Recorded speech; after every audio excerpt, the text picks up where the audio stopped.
Good morning, Realtors, and welcome to the Irvine Improv. Look at all these VIPs in the room. Everyone here is a VIP. Everyone. Folks, today we are sold out, and our first ever live stream broadcast is also sold out.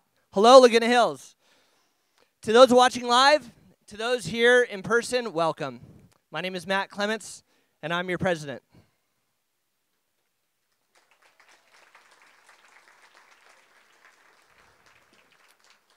Today's membership meeting and market forecast with Chris Thornburg is brought to you by findamortgagebroker.com, where people are more than a credit score.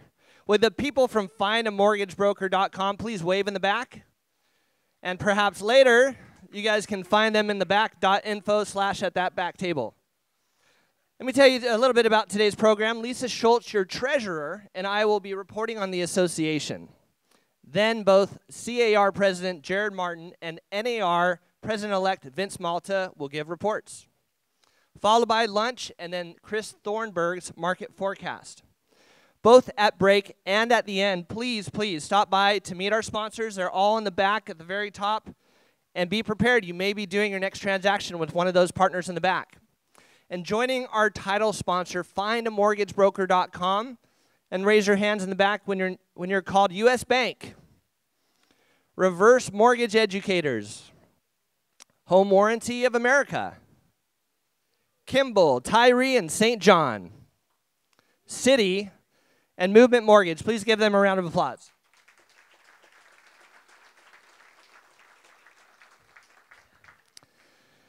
To me, this is a very special moment that we're about to have. I would like to please call Mr. Bill Sloan to the stage, and we're going to be doing our Pledge of Allegiance at this time. Mr. Bill Sloan, please make your way up to the stage, please. In the meantime, while we wait for Mr. Sloan, I do want to recognize a couple very important people in the room at this time prior to us doing the pledge, and please stand at this time. That's okay. I'd like to recognize our Realtor of the Year, 2018, Mr. Adam Rodell.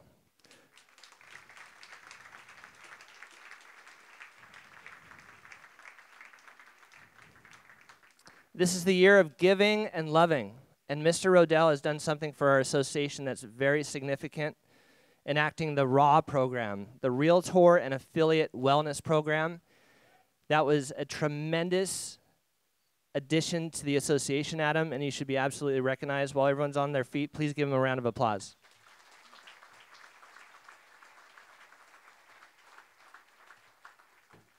Is Mr. Sloan in the house? Okay.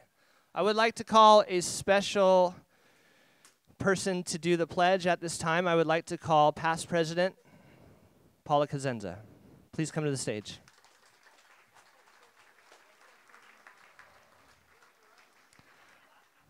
While Paula makes her way to the stage, Paula, being the wonderful giver she is, gave some great advice. And it's simply this, is when you serve on committees, pick two. And make sure that they're the two that you're absolutely passionate about and give it your all. That was some of the best advice I had ever given. I encourage everyone in this room to be a part of a committee here at the Orange County Realtors. Everything that you can imagine is fit for you, and dig in and find your passion. And at this time, I'd like to bring past President Paula Cosenza to do the Pledge of Allegiance.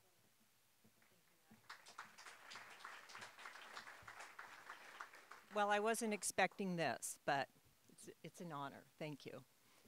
Where's the flag? Oh. Sorry. Please join me in a proud salute to our wonderful country. I pledge allegiance to the flag of the United States of America and to the republic for which it stands, one nation under God, indivisible, with liberty and justice for all. Thank you.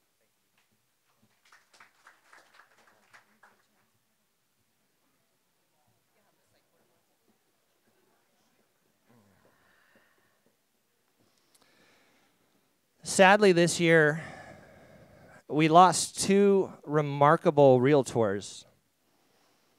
And this year with the passing of Peggy Sloan and Bob Hunt. Will you please join me in a moment of silence to honor these two special individuals?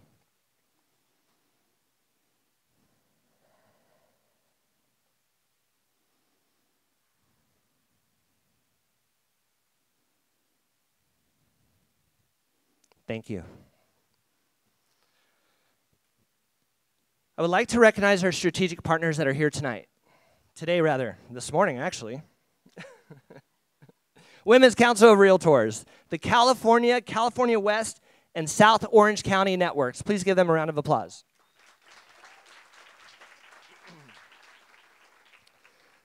The National Association of Hispanic Real Estate Professionals, bienvenido.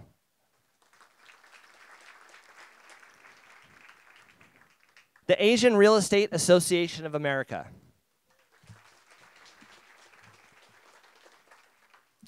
The Veterans Association of Real Estate Professionals. And my goodness, what a group this is, the Young Professionals Network. Give them a huge round of applause.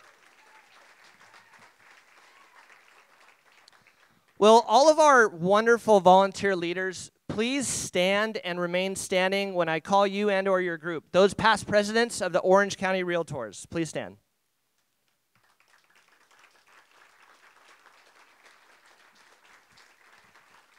Any former Realtor of the Year, Affiliate of the Year, and Volunteers of the Year, please stand and remain standing.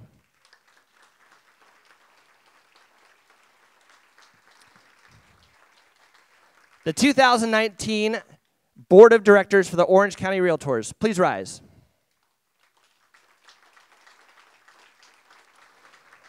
All of our NAR and C.A.R. directors, please stand. All of our wonderful committee chairs and vice chairs, please rise. And our emeritus and honorary members. Let's give a huge round of applause for these leaders.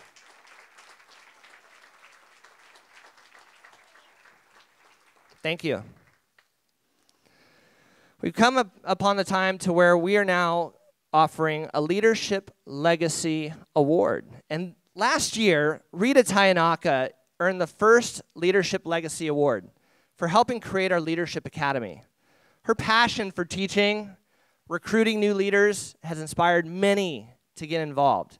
This award itself was created by the Board of Directors to recognize members for their uncommon contributions of time and service, for their willingness to share skills and knowledge to those who are maybe less experienced, and for their ability to motivate and engage members while acting at all times as a positive role model for leadership excellence.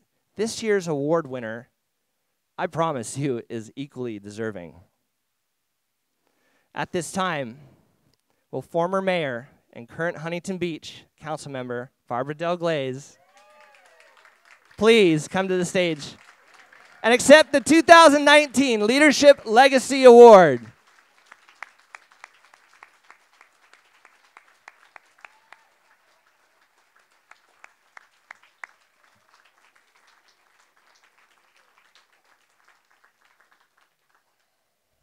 Barbara is a former director for the Orange County Realtors, past president.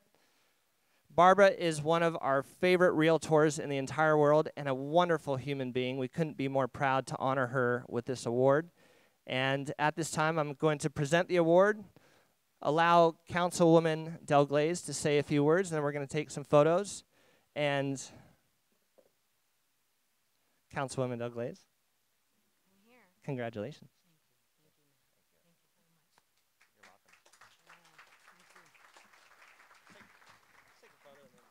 Oh, sure, I'd love to.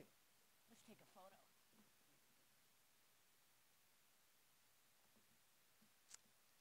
I'm honored and so proud to stand before you as a longtime realtor. So many of you in this room I've known for a long time. And it makes me so very proud when the Orange County Realtors show up at some event, because I know there's a little piece of me there every day, every time. I've been so fortunate to be a member of the association for a very long time, and I got to serve on a lot of different committees that where I was blessed to learn leadership and following and new ideas.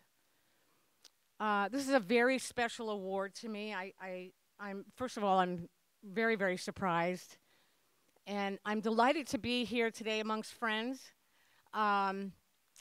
Last week, and I want to thank Rita because last week I was at, I think it was an orientation or a leadership, I'm not certain, and a lot of the realtors were new, and I was thinking back on how that was for me. And so one of the things I left them with, and I would say this to you again, real estate gives you so many options. You can do so many different kinds of real estate, right? And I said, go to the one that seems to draw you to where you're most passionate, where you think you can do your best. And I know I did that for me, and along with the Orange County Realtors, the California Association played a major role in that, because when I went to those meetings at the state, I always saw us as an industry doing better in our communities. That's what we bring to our communities, better. And I've got to say that because of realtors, our communities are better. Keep it up. It makes a difference. Thank you.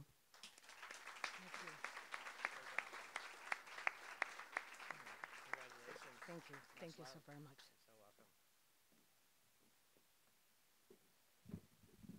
Superstar. Love it. Well, we used to be able to review the year's activities in one meeting, but we've grown. We've grown to the point to where that would have to be a 2-day event. Instead, let me focus on the highlights and simply remind you that the Orange County Realtors has something to offer every single member. From classroom instruction to Home Depot discounts, from great speakers like those that you're about to hear, to C.A.R Cares, our member relief fund, from cool tech tools like MLS Touch and the OC Tech Hotline, to industry tours, even Easter baskets, beach parties, golf tournaments, and much, much more. So this year is our upcoming Rexpo in September, a one-day real estate trade show with top-rated speakers and products. And believe it or not, we have special guest speaker Josh Altman from $1 Million Listing. If you sign up and buy your ticket here, we're going to give you the early bird price of $35, and don't wait to pay full price. Get your ticket today. But the second thing at this time does need some unveiling. Will Orange County Supervisor Lisa Bartlett and County Treasurer Tax Collector Sherry Friedenrich please join us on stage to explain Mello? Hi. Welcome. Thank you. I'm going to take this out.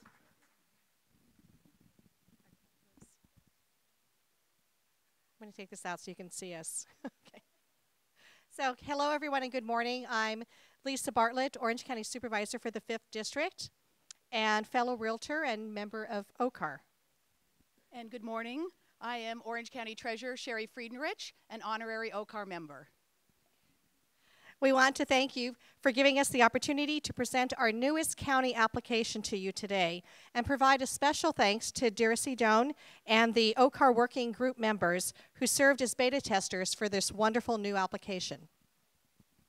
We thank you very much for allowing us to roll out here at your annual meeting, Mello, a web application designed with you in mind to create an easy way to access secured property tax bill information for properties here in Orange County. We've prepared a short video to introduce Mello to you. Once again, we appreciate all of your support and hope you enjoy using Mello. There's a card on the table with our county logo on it and the website for the new app, Mello. Thank you. And we'll let the video begin.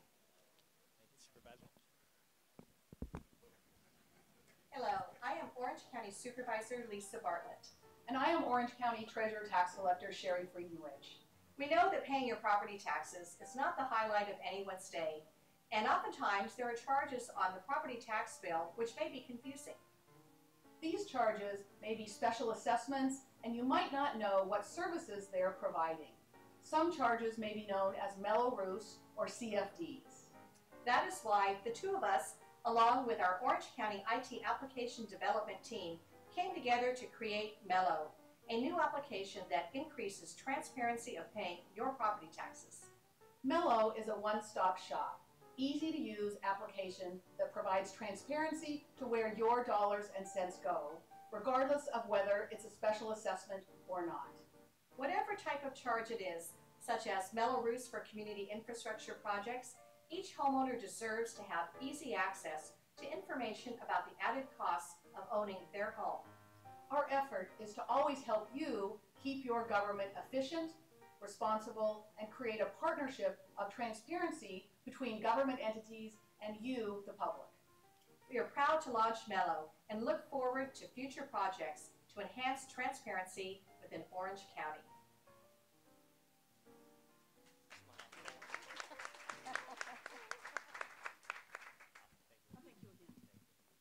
Thank you very much. Get this set here. Good morning. I'm Lisa Schultz, your 2019 treasurer, and I'm here to bring you our treasurer's report. The association remains in a strong financial position. After a clean review from our auditors in 2017, we expect similar results when they review our 2018 financials based on the following information. After declines in membership from 2008 to 2011, we've grown every year since, averaging 5% per year. That rate slowed in 2018 to 1.4%, and we projected a 2% increase in member count this year. Orange County Realtors is today the largest local association of realtors in California. I know.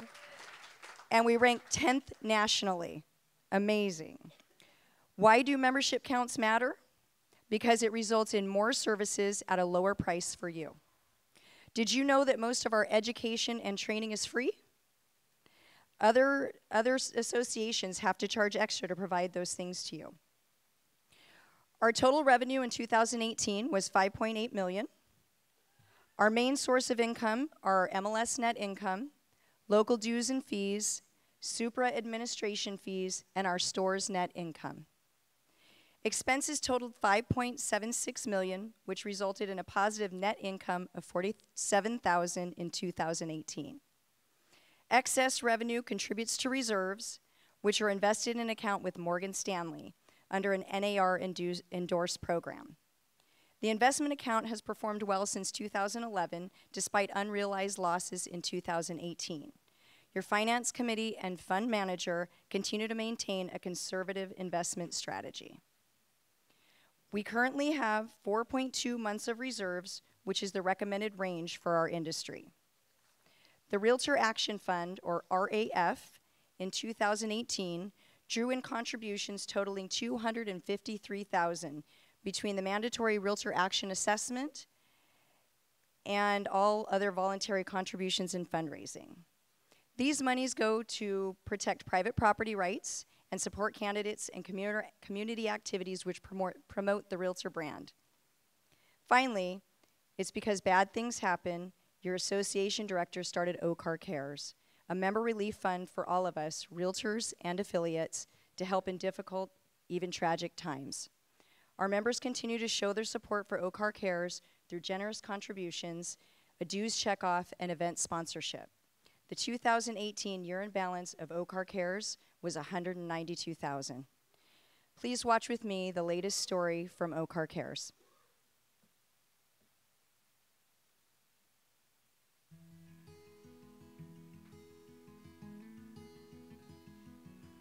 Paul and I were attending the C.A.R meetings in San Diego, and the call I got was probably a parent's worst nightmare. That there's been a tragedy here in our daughter was murdered and taken from us. We got a call from Dave Stefanides, and he said that C.A.R Cares would be us a helping hand in some manner, which Frankly, we hadn't even thought of it. It was very touching for just for him to reach out and say, you know, we are here, we have your back, we want to do whatever we can for you. you know, there's so many costs involved, which we were not really that familiar with. Funeral expenses, service expenses, after service. It was an amazing grant that we received that just showed how much they appreciated us, love us, and supported us. Well, I think we all have, you know, a certain amount of pride in our lives, and we all also have ups and downs in our lives. And there's nothing wrong with somebody coming forward when they're having a downturn in their life. I understand that. I understand the pride. I understand, you know, so much about that. But I would tell them to fill out the paperwork, and don't feel bad about it, because that's what we're all here for. We're all here to help each other. Anytime that you give, it'll come back to you some way, shape, or form. And that's the way we felt about it in this incident. You know, from the bottom of my heart, I would say thank you to C.A.R. with all the love that I can. So.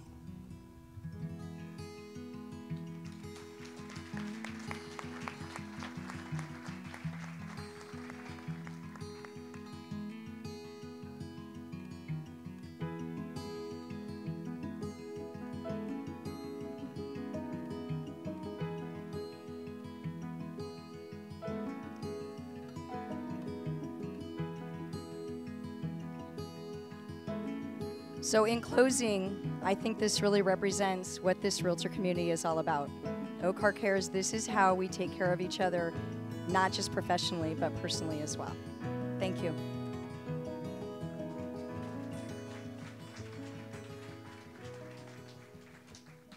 Thank you, Lisa.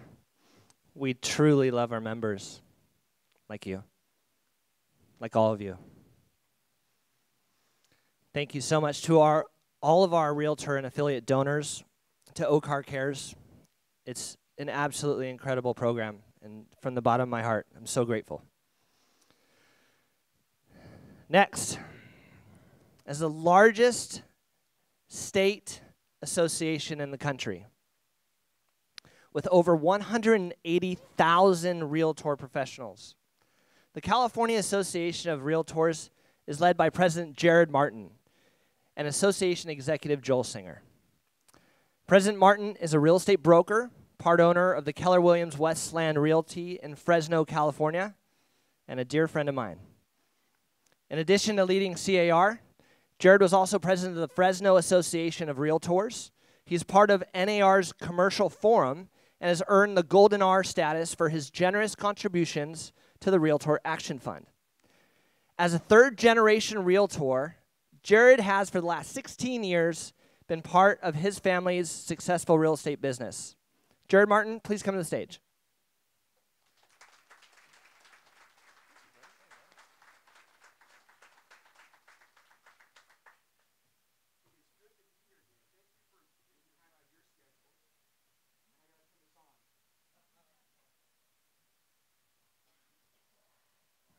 Have that off when it's supposed to be off, and it's supposed to have that on when it's supposed to be on. So. Thank you for being here and taking time out of your schedules and away from work to participate with your association. I'm grateful for you all. I don't know if you know this or not, but this is where it started for my family. I was born in Santa Ana, and my grandfather started his real estate brokerage. He purchased Westland Realty at the time, and it was in Tustin and Corona. And so this is where it began for my family. Jared Martin, Matt said some things about me. I am a third-generation real estate broker. Janelle and I will celebrate our 20th wedding anniversary this year, and we have 2 boys. One's a junior and one's a freshman. And I got to tell you, it goes by very quickly. And if you follow me on Facebook, I am a big fan of my kids. And you'll see me at wrestling tournaments all over the country because that's what they're into.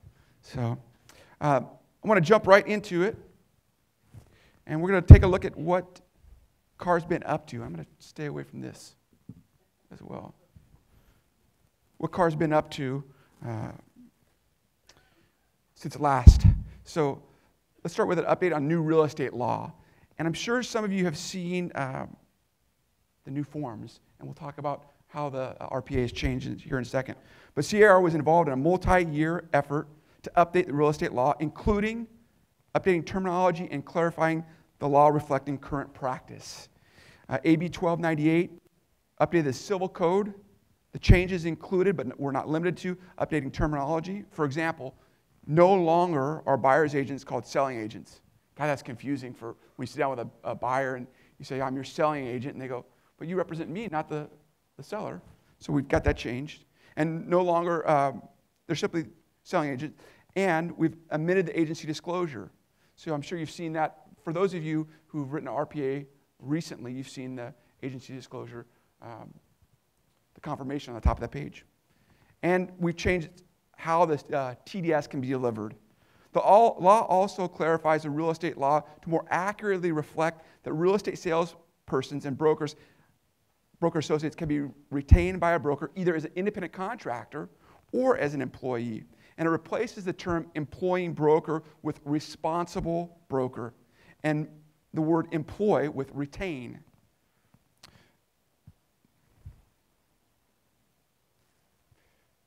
To make agency forms more understandable to the consumer and easier for us agents to use, various changes have been made to the agency disclosure and agency confirmation forms. Here are an overview, and I'll go in depth in just a second.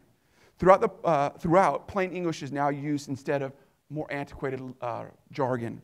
So you'll see buyer's agent is now instead of selling agent, purchaser is now buyer, and associate licensee is now salesperson and broker associate. The third agency form, this is the one I never liked. You know, as a listing agent, the selling or the buyer's agent always wants the agency between the listing agent and the seller. And the third agency form has now been eliminated, which means the buyer's agent is no longer required to provide an agency form to the seller unless this agent is representing both the buyer and the seller.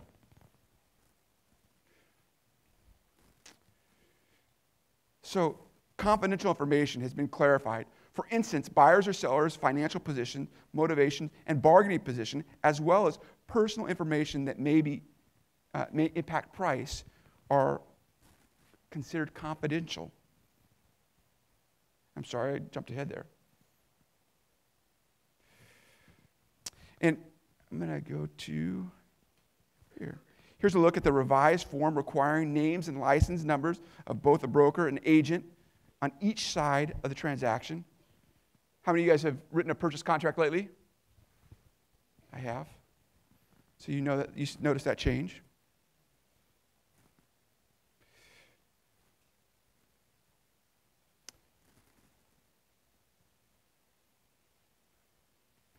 And this is for the confirmation of real estate agency relationship. And you can see the new form for that as well with the same additions. So I'm going to jump into member legal services. This is just one of many new laws for 2019. For a complete list, and visit legal section of C.A.R.org and check out the resources listed here. And we now have a hotline app. So I know that sometimes it's cumbersome to get on the phone and wait for an attorney to get online. Now you've got an app. You can download this by going to the App Store. The C.A.R. Legal Hotline app helps connect members to C.A.R. Legal with a quicker, more user-friendly experience while in the field.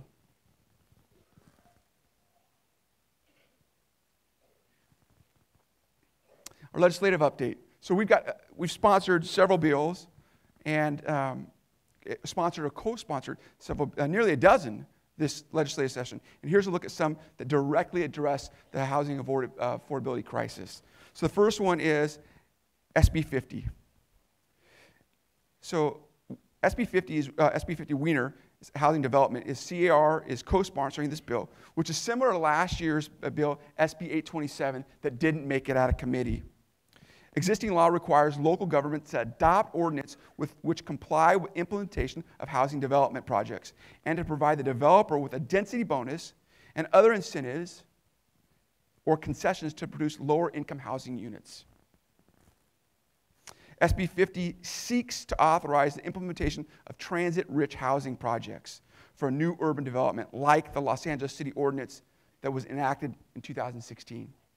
SB 50 also alleviates many of the concerns expressed by the opposition in the 2018 SB 827, which C.A.R. also supported. Next one is SCA Allen and Wiener. It's a public housing and housing projects. So in 1950, the voters enacted Article 34 of the California Constitution, which requires that development comprised of low-rent dwellings financed in a whole or part by federal or state and local to be approved by a voter, by the vote of the people in the city or county where the project is located. So this constitutional amendment singled out one type of housing for voter approval. Article 34 does not apply to public housing,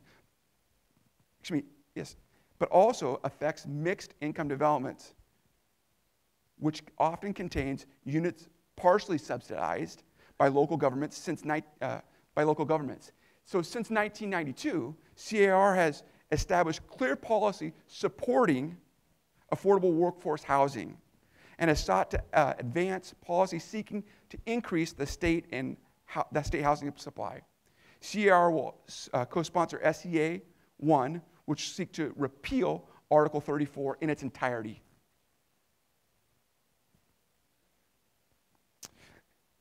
AB 1074, deep bond for accessory dwelling units. I think this is really smart. Right now, it's very difficult to find financing for accessory dwelling units. And these ADUs will help alleviate our affordability and availability crisis in the state. So what this bill does is provides for an additional solution to increase the supply of affordable housing, especially in a tight market. Unfortunately, funding to build ADUs is not reliable. And C.A.R. will sponsor legislation that will allow the bonds to provide loans to homeowners to construct these ADUs. Next is the first-time homeowners tax credit. The California Association of Realtors leadership team has an opportunity to go back to D.C. Every year and lobby all of our elected officials, as well as Fannie Mae, Freddie Mac. And this was one of the topics we talked about federally. But because of the tax reform and how it affects the standard deduction, we're seeing fewer first-time buyers enter the market. And so what this bill will do will allow first-time buyers a tax credit who are low to moderate incomes, who have low to moderate incomes. This is the kind of stuff we need to do. If we're going to get people from renting to owning, this is exactly the kind of thing that we need to do. And hopefully we can do it at the national level as well. SB 509, Portantino. This bill would establish a special, I'm sorry guys, I got tongue-tied. A specialty affordable housing license plate and funds generated from the sale of the license plate would go right to the affordable housing.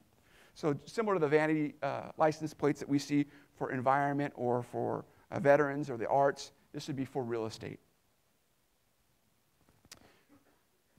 So let me go back. All right, some events that you should be aware of. So first, Reimagine.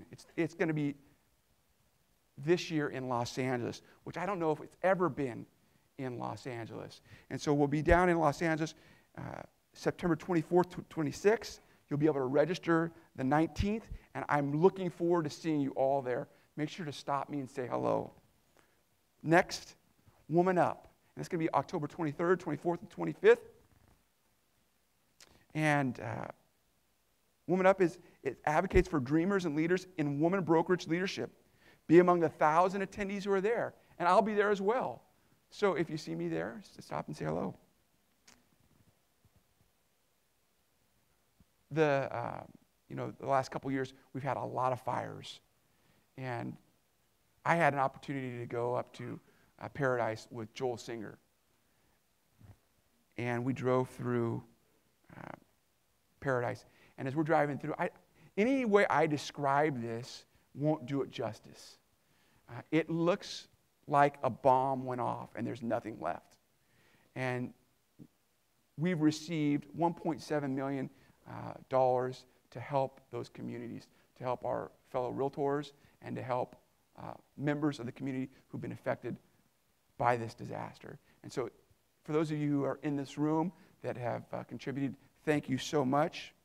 If you're interested in contributing, you can send any amount you'd like to the California C.A.R. Disaster Relief Fund. The address is there. And in the memo line, please write California Community Foundation. Some member benefits that you need to be aware of. How many here have used the Mortgage Rescue Finance Helpline? Okay. When you get in a transaction and the financing part of it starts to get a little sticky, and you're wondering, man, is this an overlay that is a Fannie Mae or a Freddie Mac overlay, or is this something that this mortgage lender is doing? This is terrific. You can call Mark at C.A.R. He's wonderful. He'll be a great assistance to you, and he's helped me close transactions. We have our second season of Real Estate Leaders and Legends. This is a podcast. Leaders and Legends, I'm going to go back one real quick. Leaders and Legends is a weekly podcast by C.A.R. where you'll hear interviews with industry movers and shakers. And finally, we have the Housing Matters podcast that comes out every other Friday. And this is super informational. Before I go and let Vince up, I listened back with Rick and Paula's story. And I want you to know our profession is very special. I wouldn't be in our profession if the Fresno Association of Realtors didn't help my family. And so I've got this friend of mine, and he sells medical equipment sales. So he does a whole operating room. And every time he puts a competitor out of business, his boss sends him five $100 bills that are crisp. We're just as competitive, right? We're awfully competitive industry. I have to compete every day with my mother, and there's nothing worse than watching one of my friends walk in the office with my mother, and she writes up a listing or a purchase rate, right? But where I think we're different is when we have crisis, this group rallies around those in crisis. And like you've done for Rick and Paula during their time of crisis, the Fresno Association did for my family. And that's pretty special. What we do here to help our members and future and current homeowners is special. And how we support each other is special. So you need to know that I'm grateful for all of you. I'm grateful for this profession. I'm grateful that even though we fiercely compete, that we take time to, where's Matt? Love each other. So thank you for having me here today. I appreciate it, and I look forward to seeing you at the break.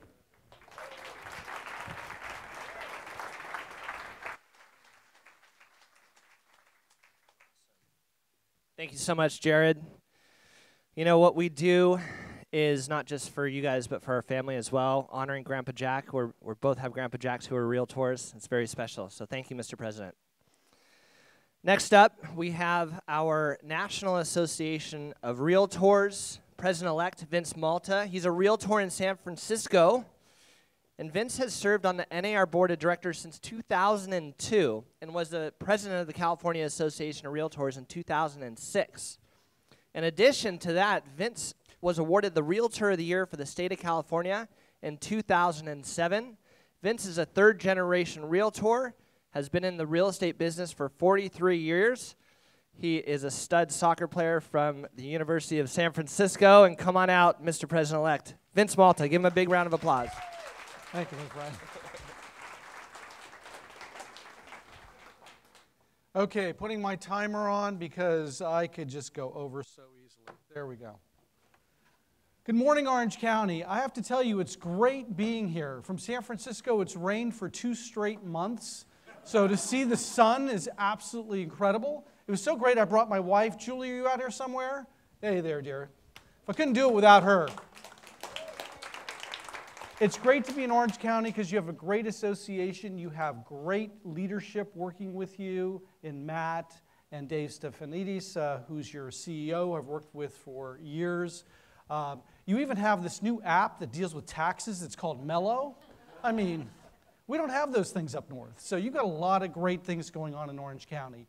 So I will say this year we have various themes at NAR. I want to go over what we're accomplishing at NAR, what we're working on your behalf.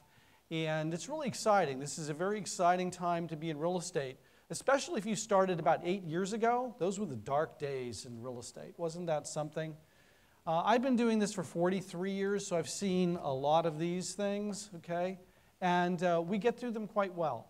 And at NAR, we're staying focused on your success.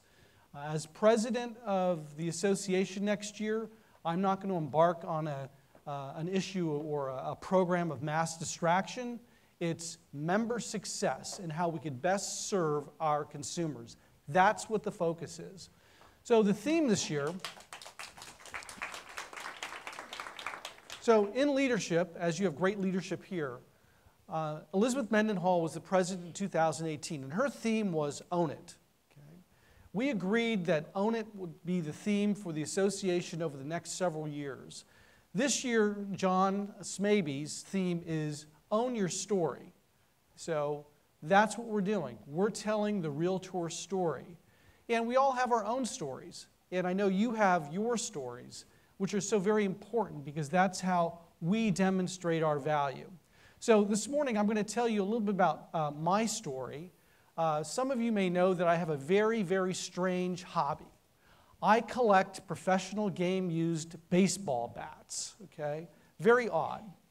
So I started this about 33 years ago. And when I started, there were about 40 authenticators in that hobby, people that authenticate that the bat is what it is. Was it used by the player? So one of the first bats I bought was a Jackie Robinson, even though he's a Dodger. A Jackie Robinson game-used signed bat. Phenomenal, right? So I did some research into it on my own. I had the letter of authenticity. And I come to find out that the bat was made about 1973. Now, for you baseball fans, Jackie Robinson's last season that he played was in 1956, okay? Because he wouldn't be traded to the Giants, so he retired. He couldn't have signed the bat because he died in 1972, okay? So you think I was mad? So I go back to the person that sold me the bat, and they said, oh, all sales are final. Sorry, as is. Sound familiar, as is language at all to you? Okay. So I didn't just get mad.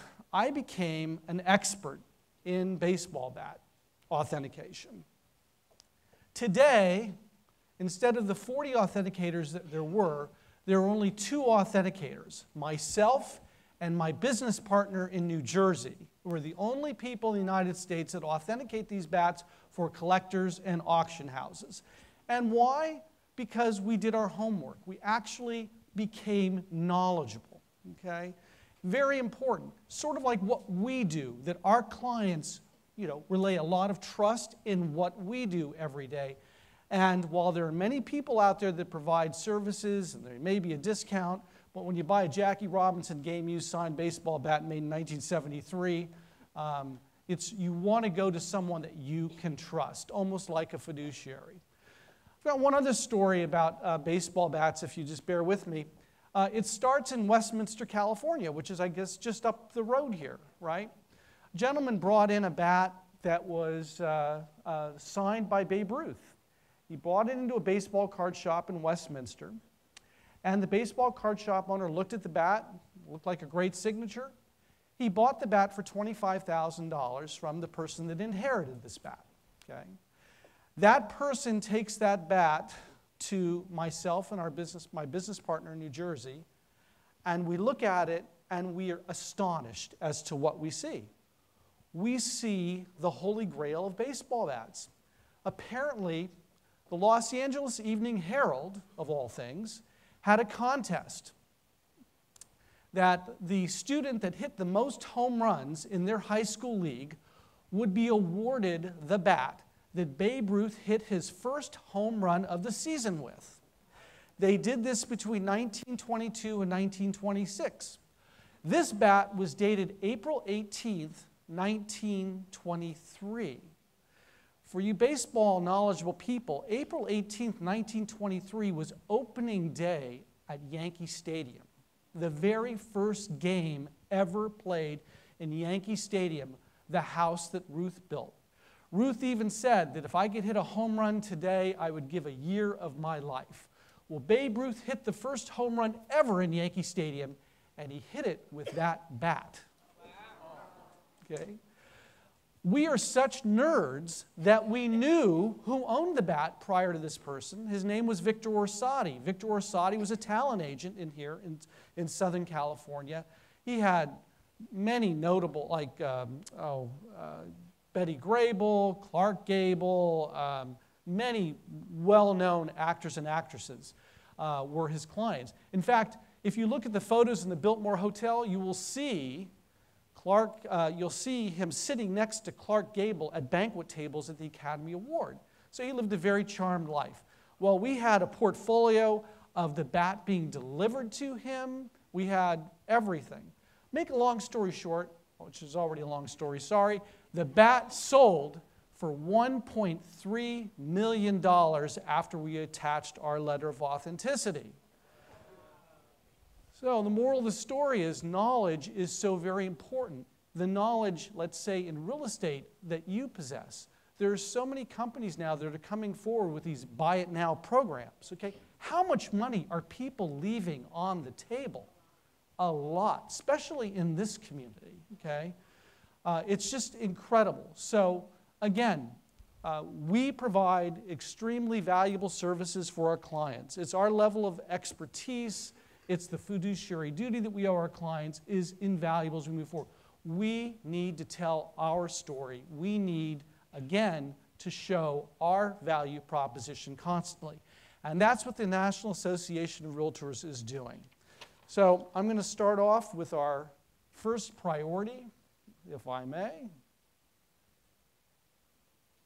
So what we're doing are 5 things in order to achieve that. And it's not something that we made up. We got this through our strategic thinking group, and they're assembled from people from all over the country, and they provide a strategic plan, and they came up with 5 things. And the first one is advancing member communications and consumer communications. Okay?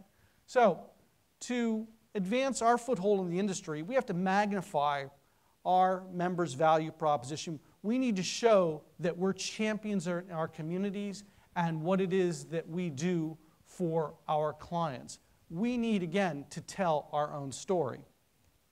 So with that, I want to share with you our consumer awareness campaign. Now, for many of you, you've seen these commercials. One was with Phil Dunphy years ago, and they were smart and funny, but it doesn't really tell our story. So that's what we're trying to achieve in this. So I want to play this 1-minute clip, and if you haven't seen it, I hope that you get something out of it. So if you could roll that, please. That R stands for Realtor. What makes us different? It's our code. A code that encourages us to be community advocates and fight for safer neighborhoods. A code that inspires us to stand up for our veterans so they have a home they deserve. A code that built a relief foundation for families affected by natural disasters. A code that puts ethics at the core of every business decision, large or small.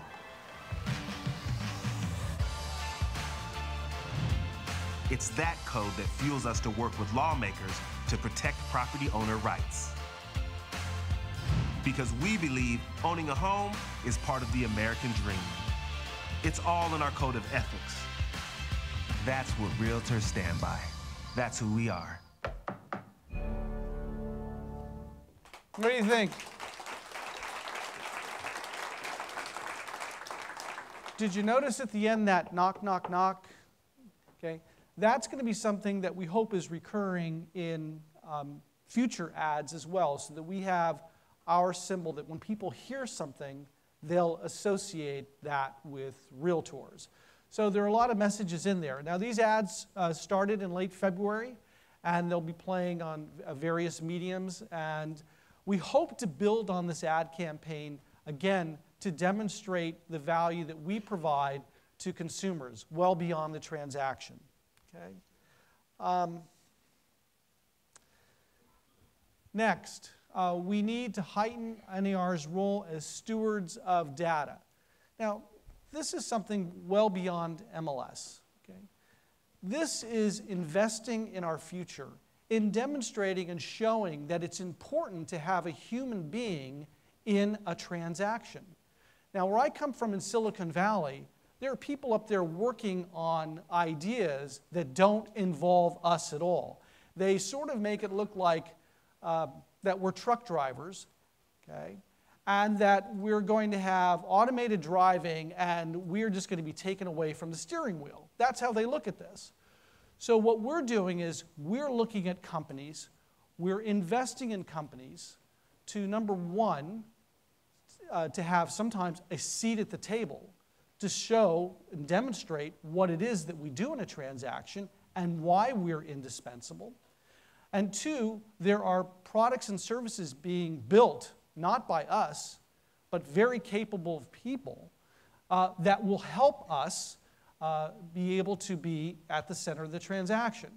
So one example is DocuSign. Many of you use DocuSign, I'm sure. And we invested in that company over 10 years ago. Now, never in our wildest dreams did we think that it would make all the money it has made for us, but we felt that that was a very important product. We have many important products that we are working on and are provided in with your dues. For instance, ZipLogic. ZipLogic is something that came out of California. I remember sitting next to Gary Thomas, and we said, wouldn't it be a great idea that forms were included in our membership? Okay? Just included. And that's what ZipLogic is. Your forms are included with your membership. That is indispensable.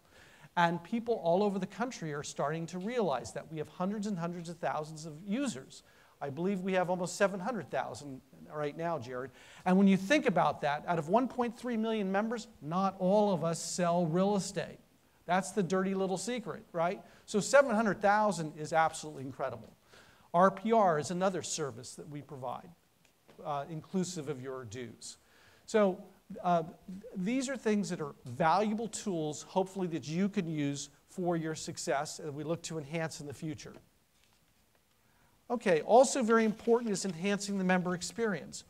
Everywhere I go, Vince, how can we improve professionalism in our business? Now, that means so many different things. I don't know what it means here, but in San Francisco, it's getting a phone call returned. That's professionalism, okay? Isn't that sad, okay? Just a phone call return, okay? Not alone knowing how to close a transaction and do everything that's involved with that. So we looked at this and said, okay, you have continuing education, and I'm going to remind you, and I was asked to remind you, that it's very important that you do your ethics training, because it comes up every 2 years at the national level, even though your licensing requirement is every 4 years. So you might be not renewing your license and it doesn't coincide. So make sure that you've done your ethics training, because you're going to be getting a notice from your association, if you haven't already, that you've got to do that to be able to renew your license. And that's coming up very fast. I think it's April 1st, I think, that you're going to get a very nasty letter. And I hope none of you do. Anyways, so ethics training. Now we have this thing called commitment to excellence. How many of you have heard of commitment to excellence? Okay, some of you have. Okay, great. So this is something you can go online and you can do a self-assessment as to 10 areas. Okay, some of them include things like advocacy, what's RPAC, for instance, things of that nature, legal, all these competencies. Okay, it's self-assessment. You could test yourself, you could pass these, and then when you do, you'll get deemed this designation of excellence. Okay, so believe it or not, which is really fantastic, we anticipated about 5,000 people to sign on to this thing in May, and we have well over 20,000 already. So please check that out. That is your investment in yourself, your commitment to excel in our profession. And again, that is completely voluntary. Okay? We're not making another requirement of you, but I think that you'll find it very rewarding if you do. Okay? Okay, addressing affordability supply issues. I skipped over one, I believe. Let me go back. Okay, now, that's the one I skipped. Advocacy. How can I skip over advocacy, okay? There are so many things that we do in this area. Now, how do we redouble this? Something at NAR we have never done. We've never been involved with the executive branch of government at the national level. Now, that's a very scary thing, isn't it, for some of you to have those conversations. When I'm at parties, they'll say, are you Republican or Democrat? I say, oh, I'm a member of the Realtor Party, okay? Got out of that one, right?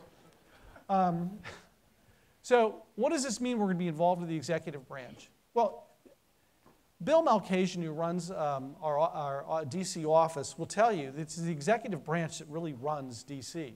They make incredible key appointments for us, et cetera.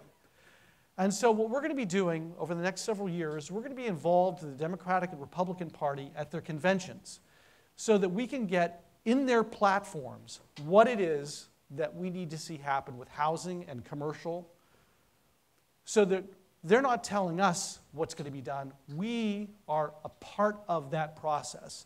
And hopefully, when these candidates go out, they'll be talking our language.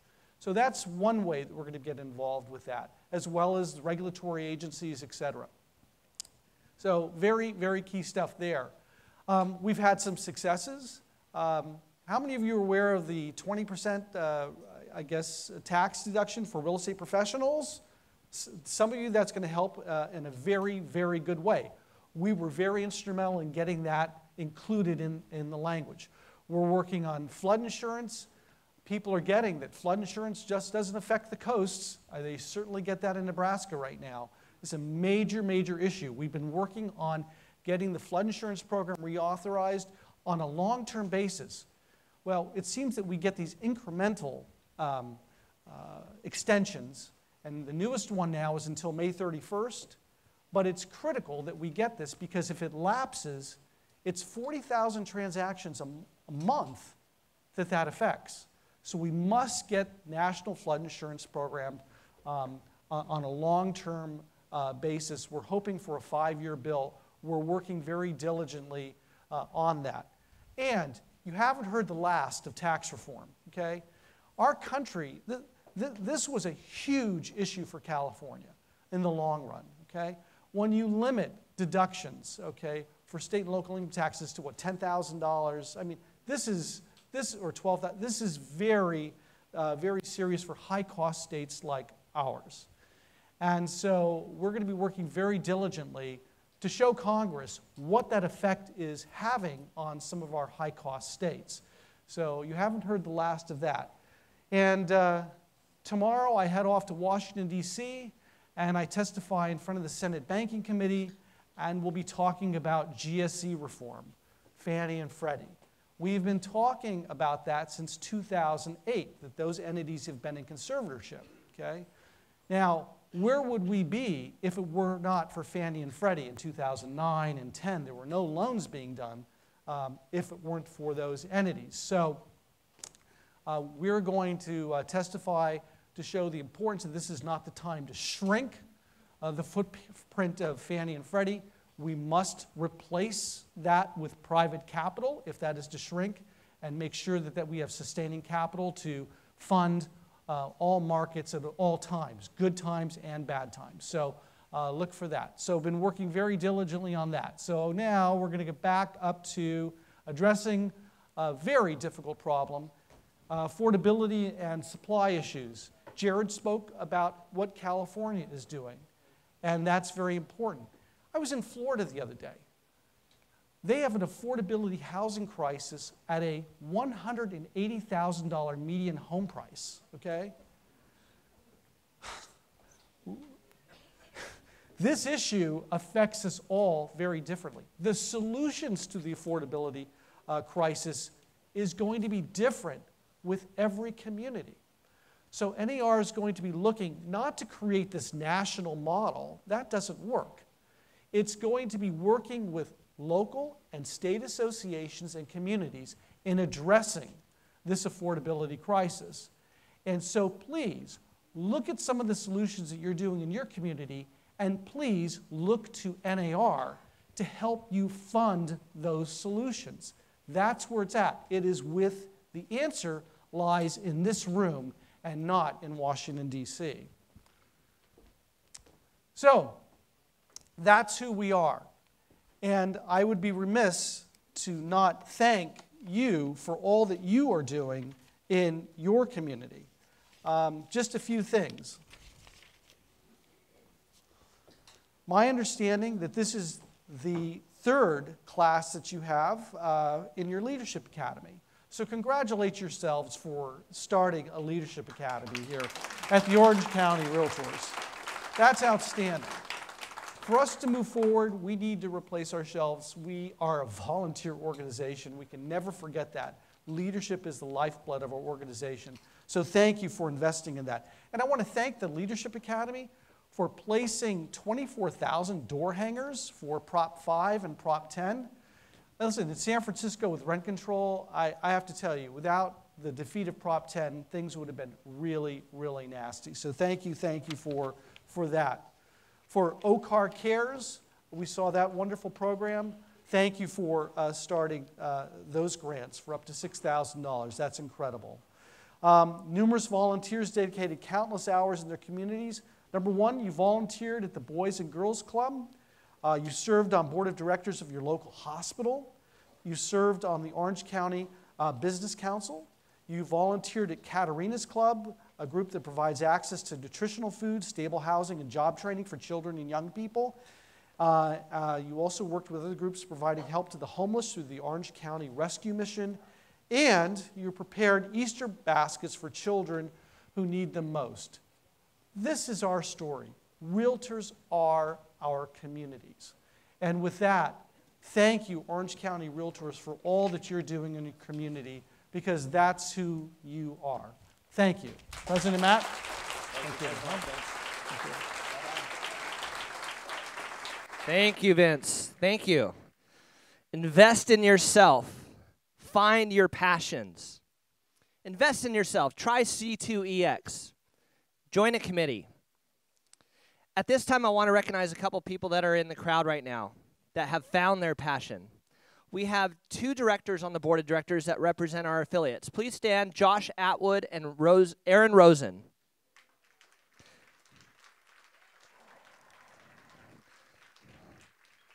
The passion also extends into our broker previews and our marketing facilitators. Please be recognized, marketing facilitators that are here today. Gary Bridge, Bob Fox, and Kevin Kaltenbach.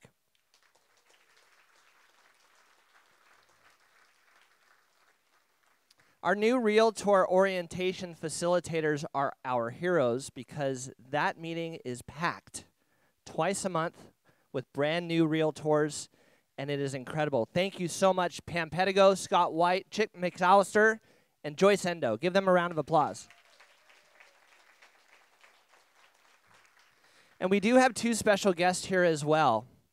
And I would like them to please stand and wave to the crowd because they're two very dynamic women in the California Association of Realtors leadership. And they are both vying for a very coveted spot called the California Association of Realtors Treasurer for 2020.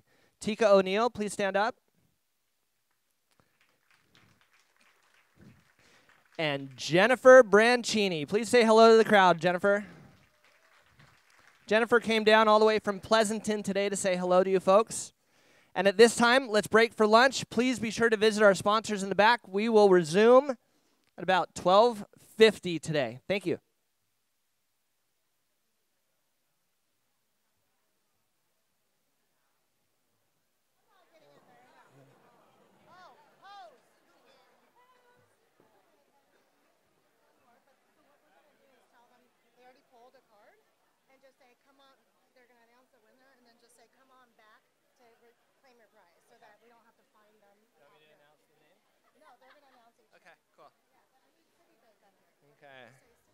Okay, Citibank, come to the stage, please.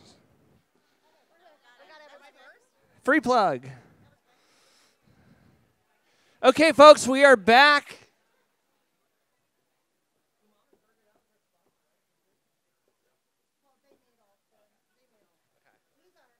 Awesome, and thank you, Mommy Burger, for lunch. We appreciate that. George?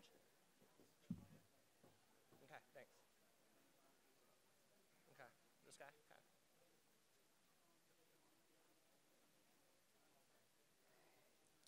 All right. Thank you, folks, for sticking around after lunch. At this time, we're going to announce our raffle prize winners, starting with our title sponsor, findamortgagebroker.com. And when your name is announced, we're going to have you meet up with that specific sponsor in the back to receive your prize. Thank you. Hello, everybody. I'm Jamie with findamortgagebroker.com. I hope you'll take a few minutes to check out our website for you and your buyers. So we were giving away a golf package. The golf package included a gift card to golf in nationwide locations and some accessories as well. So again, our booth is in the back and you can come claim your prize. And congratulations to our winner, Anna Dickinson from the Dickinson team. All right, next is U.S. Bank. All right, Scott Glass with U.S. Bank. We are giving away a $100 C.A.R store gift certificate. How cool is that? And the winner is Esther Park. All right, Esther. Thank you, Esther. And then again, find Scott in the back. Next is going to be the reverse mortgage educators. All right, everybody. I'll remind you to come to our class, hopefully, April 12th. Learn how to pick up some listings in our class having to do with reverse mortgages. And we're giving away $1 million. Oh, no, wait, that was last show. Sorry. Okay, now we're giving away a $30 gift certificate to the C.A.R store. And our winner is Shirley Tenger with Berkshire Hathaway. So come on back and see us. Thanks, guys. Okay, next is going to be Home Warranty of America. Hello, everybody. I'm Diana Osborne with Home Warranty of America. We are the 13-month home warranty company offering you, our agents, a specialized VIP concierge service. We currently have a great promotion going on right now. Would love to chat with you in the back. And Shirley Tanger is a lucky woman today because she also won my basket of spring fun. So, coincidence. Wonderful. Thank you. Next on the dating game is Kimball, Tyree, and St. John. Feels like a matchmaker game. Hello, everybody. Our lucky winner is Sam Chinarian, and we are giving away a $100 Amazon gift card. We are Kimball, Tyree, and St. John. We're a statewide law firm. Our office in Orange County is right by John Wayne Airport. We do evictions, collections, DRE compliance, everything that you could possibly need for real estate agents, and we're happy to be here today. Thank you. Thank so you. Sam, I'll see you in the back. Thank you, Kimball, Tyree, and St. John. Next is Citibank. Sorry, last but not least, thank you so much. Our lucky winner for our city swag bag, there's lots of really cool stuff in here, is Paul So of Remax Terrasol. Really, really quickly, guys, my name is Erin Reeder. I'm the area lending manager for Citibank in South Orange County and San Diego. Please come by our booth. We're trying to get rid of the rest of our swag. There's amazing stuff back there. Would love to come chat with you guys, so thanks so much. Thank you. Okay, Chris, are you ready? Chris Thornburg is a nationally known economist and expert in housing and real estate markets. He's widely quoted in the Wall Street Journal, New York Times, Washington Post, LA Times, Chicago Tribune, and has appeared on NBC's The Today Show and NBC's Nightline, CNN, Fox News, and NPR. Chris is a professor and director at the Center of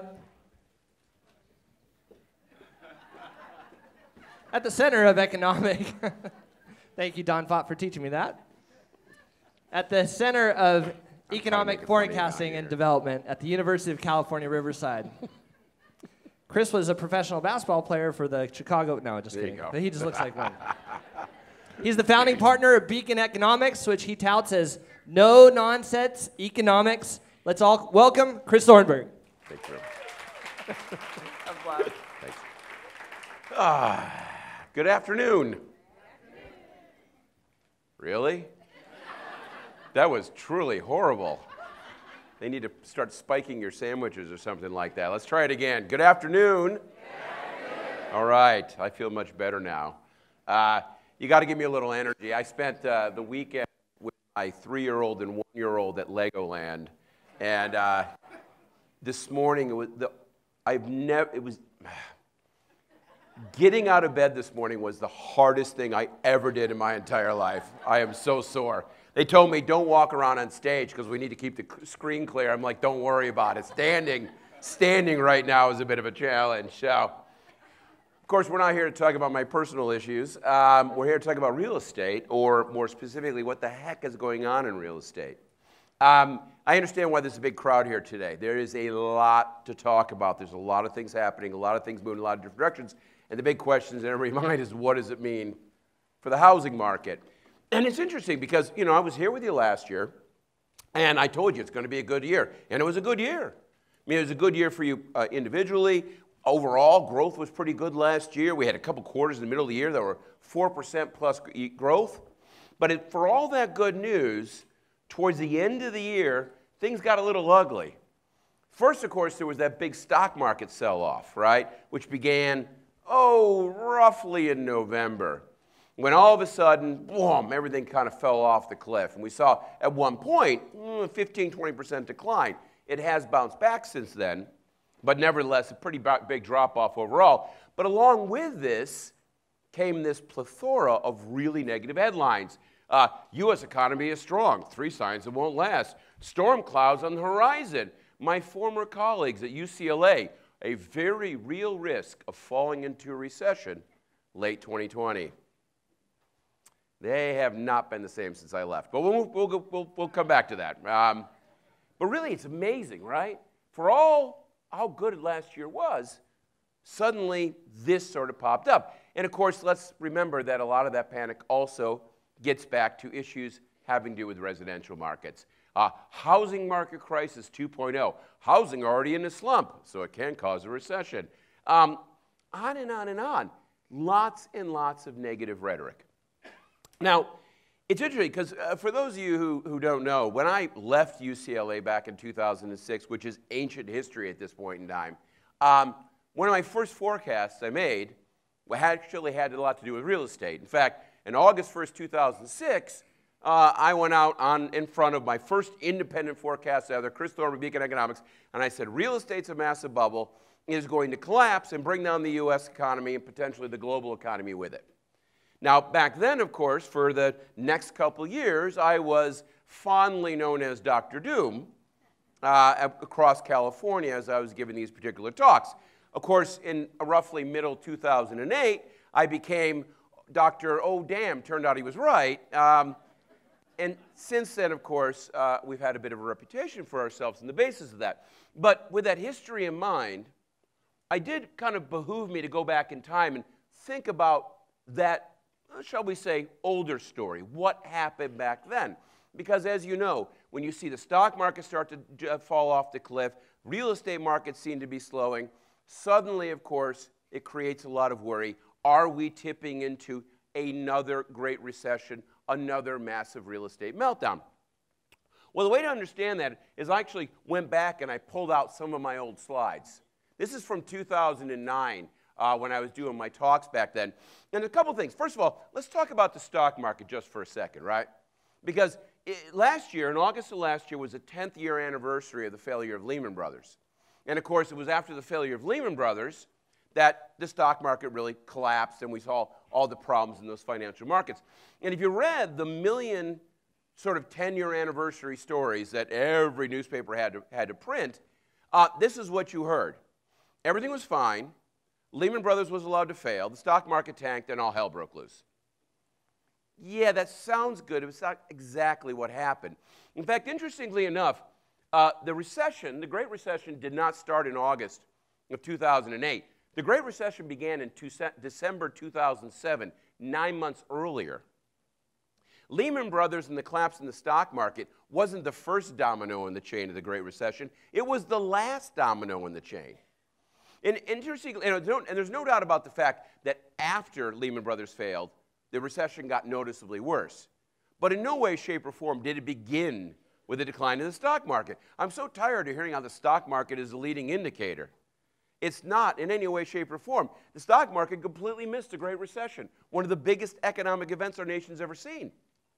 Now, what caused the Great Recession? What caused, of course, the end of that expansion? Well, you know, there's an old expression that says that every expansion tends to end in excess. And that is absolutely the case of that last downturn. It wasn't so much that the stock market was going down or anything like that.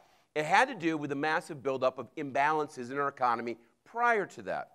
In particular, there were three huge imbalances, which in a lot of ways wrapped around real estate. We were a nation that was vastly overborrowing. There's no doubt about it. Consumer debt was going through the roof, and the diminishment in the quality of the consumer debt was palpable. We were also a nation that was overbuilding. We, of course, had a housing market that at its peak was producing 2.3 million new housing units per year, which relative to population growth was an insane number. But of course, the scariest thing of all was the fact that Americans took all that home value and that easy credit to heart, and they started overspending. If you want to know what caused the Great Recession, it was overbuilding, overborrowing, and overspending, not the stock market. So the real question is, are any of these features in place in our economy today that would lead to such a massive event within the real estate markets?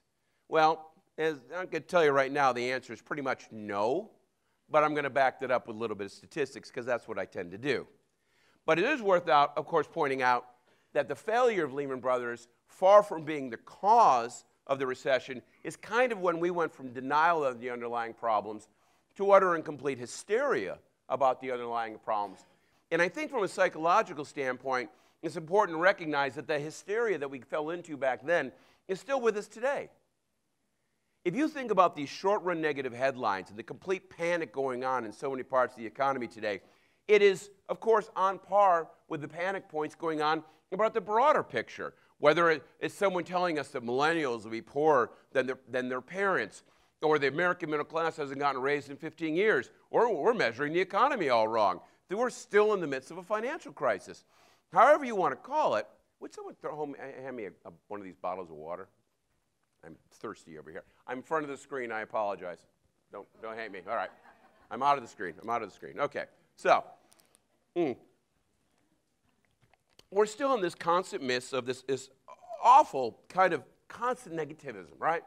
And last year I told you what this is, right? If I wanted to sum up all these headlines in one word, it's miserableism, right?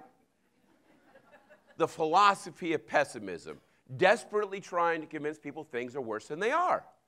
And of course, miserableism has become a palpable, I don't know, philosophy at so many levels of our economy today. From the press, which loves bad news. Of course, you think about the stock market and the financial sector, they love bad news because bad news drives stock market volatility, which drives commissions. And then, of course, politics, including right up to, of course, the miserableist in chief himself, the President of the United States of America, who rode into office on the basis of making America, quote unquote, great again, as if somehow or other there was some fundamental problem we were dealing with. None of these things are true. Look, right off the bat, why are people so scared about our economy today? I don't really know. I mean, look at where our economy is right now. Last year was a great year, 3.2% growth overall over the course of the year. A little bit of that, of course, had to do with the fiscal stimulus plan that was put into place at the end of 2017. How crazy are we? In a late expansion, full employment economy, we went and passed fiscal stimulus. That is a program, cutting taxes and increasing federal spending, that you use in a recession, not in a late expansion, full employment economy. But we did. We went and used it. Again, kind of crazy. Get to the underlying trends. All the things, by the way, for those of you who want to see these slides, we'll get a copy of them to you. You don't have to worry about taking pictures. We'll get a PDF out, all right? But look at the underlying trends. Labor markets, consumer spending, business investment, wages, exports, energy, debt level. Everything is on steady, sustainable paths. There are none of these massive imbalances the way we saw back in 2005 and 2006. In 2006, if you cared to look, the problems were obvious. It is very hard to find problems within the structure of our economy today. Interest rates are still low. Inflation is still checked. 2019, are we going to slow down this year? Of course we are. Fiscal stimulus is a one-time thing. We got our fiscal stimulus sugar rush. It is now going to fade away. Again, there is no news there. There is nothing to be afraid of. It is just how it works. As for the chance of a recession in the next 24 months, still very, very low. And I understand that puts me on the outside. Here is one of my favorite surveys. Every year, the Wall Street Journal puts out the next recession survey. This one came out. This one came out at the end of last year. I love this survey, right? They poll 160 economists. 60% agree the next recession, 2020. And of course, all those negative articles all cite this. Well, economists agree. Now, you know, it's good to have a little bit of a track record. This is the 2018 Wall Street Journal Next Recession poll. The 2017 one came out the year before. And then, of course, all these economists predicted the next recession was going to be in 2019. And the year before that, 2018. You see how this works? According to the Wall Street Journal, the next recession is always 2 years away. That's good news when you think about it, okay? But more importantly, you should just ignore this. If you actually fill out this survey, you have proven you are not qualified to fill out this survey. Why? Because it's not the when, it's the why. Anybody who thinks we're going to have a recession, including my former colleagues at UCLA, my question is, why? They don't just happen. What is the shock? What is the reason? What is going to drive this recession? If you don't have a why, the only appropriate answer to when is, I have no idea. When's the next recession going to be, Chris? I have no idea. That is the right answer, because I don't have a why. So when I do have a why, I'll let you know. That's why you got to invite me back every year, right? But right now, there is no why, and I don't see any reason for a downturn. I really don't. Now, it doesn't mean everything's fine. There's plenty of issues. We have labor shortages, housing shortages, market volatility, an overly aggressive Fed. We now have a flat yield curve, not inverted, flat. I'll come back to that in just a second. Sharp growth in government deficits, a federal government shutdown we just had, a global trade security worries. For some reason, all my icons turned into question marks, which makes me think I don't know what I'm talking about, even though I do.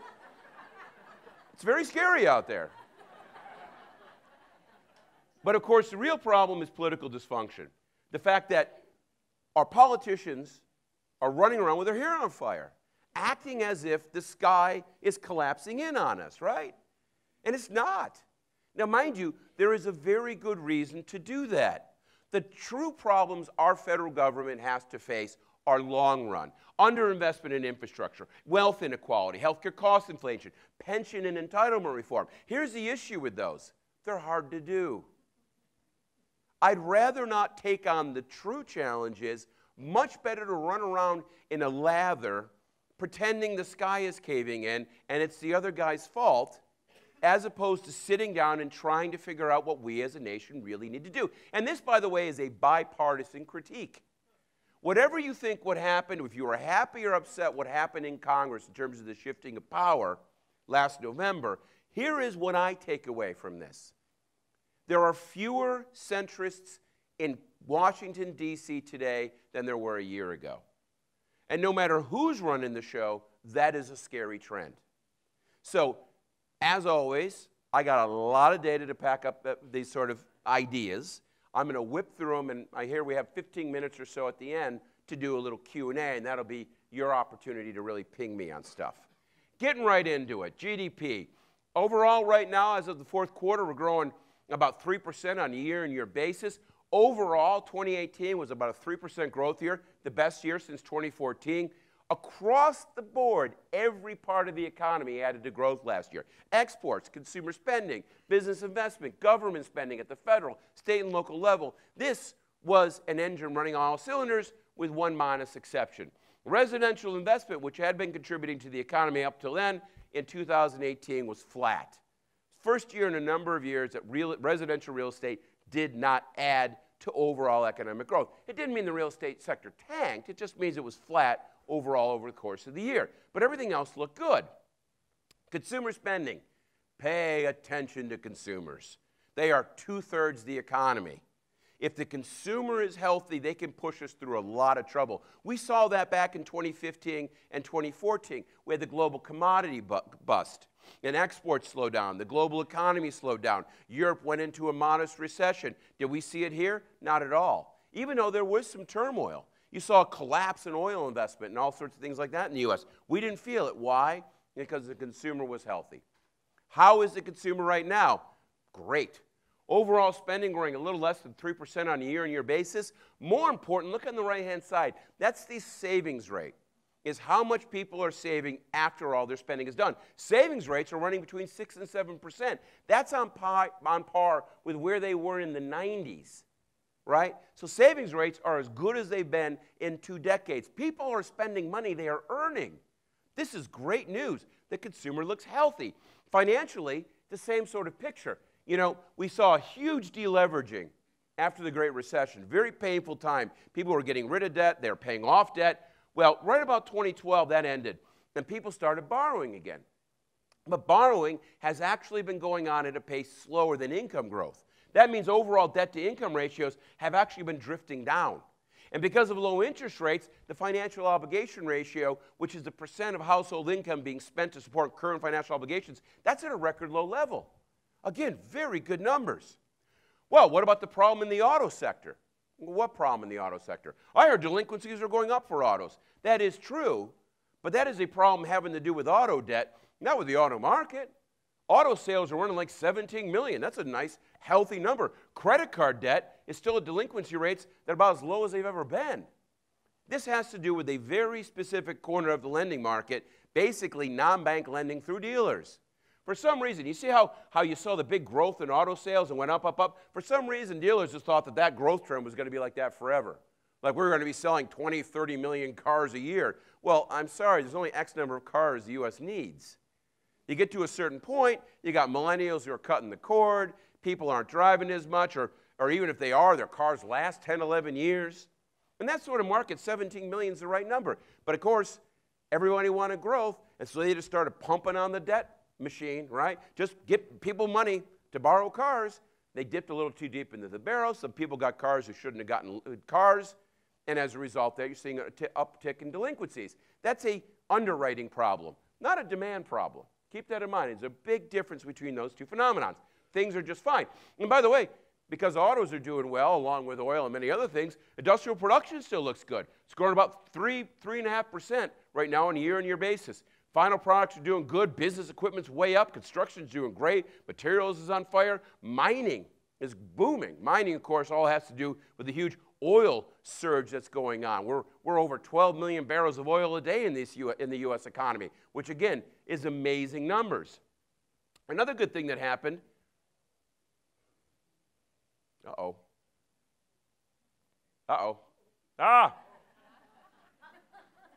Guys, can you back me up some there?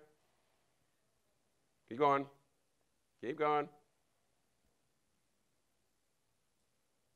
No? You're going to stop there? Okay. Now you're doing it to me. You're killing me here. All right, come on, let's try it. Here we go. I'm going to control now. Here we go. Let's see if I can do this. I'll be more patient this time. Patience and I don't get along well. Okay.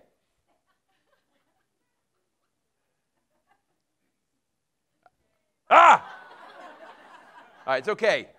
Oil isn't that important. Let's just stay here. Export. No. All right, right here. Don't move. All right, here we go. Okay, exports. Again, what was that? I forgot what I was talking about now. Who are you again? Oh, real estate agents. Okay, I'm back on it. All right, here we go. All right. Exports, across the board, exports did great last year. That was a big source of growth. You all heard about the weak global economy. Maybe, but right now the numbers look good. In fact, the only negative on this entire screen, of course, is exports to China. Now, this gets into the one thing that really did worry me over the course of 2018, and that all at the start of the year, of course, when we heard about the steel and aluminum tariffs, or even scarier, of course, had to do with this particular Trump here, where he said, oh, when a country is losing billions of dollars in trade, trade wars are good and easy to win. And that, of course, was worries about the U.S. trade deficit. Now, thinking about this tweet, it's a little crazy because our trade deficit is not driven by foreign trade barriers. A trade deficit is the difference between what our nation buys and, what our nation consumes and what it produces. We consume more than we produce. That's why we have a trade deficit. We have to get that additional consumption from the rest of the world. If you want to understand why we have a trade deficit, ask why we consume too much. Well, of course, that goes right back to the federal government, which hasn't basically balanced its budget since 2000. We have a federal government that constantly spends more than it takes in terms of tax revenues, and that got much worse last year. The net result of it, of course, it has incentivized Americans to spend more than we should because we don't take into account federal debt as our debt. We think it's somebody else's problem. So we do have a real problem here, but it's not the rest of the world. It's us. Now, of course, this went out, and I thought, oh, wow, we're about to have a straight trade war with everybody in the world, and that is bad for the U.S. economy. But did anybody catch the European Union response to this? They had their own tweet, and it was just brilliant. They said, we can also do stupid. Now, mind you, they didn't do stupid. They did something very smart. They went after politically sensitive stuff. They put tariffs on ag goods. And then, of course, they slapped some tariffs on basically name brand items, Levi jeans, Harley Davidson, and the like, which, by the way, is how you put a tariff on a foreign competitor's products. You don't go after a commodity, because commodity just feeds up in the supply chain, and you make the people inside that country pay the tariff.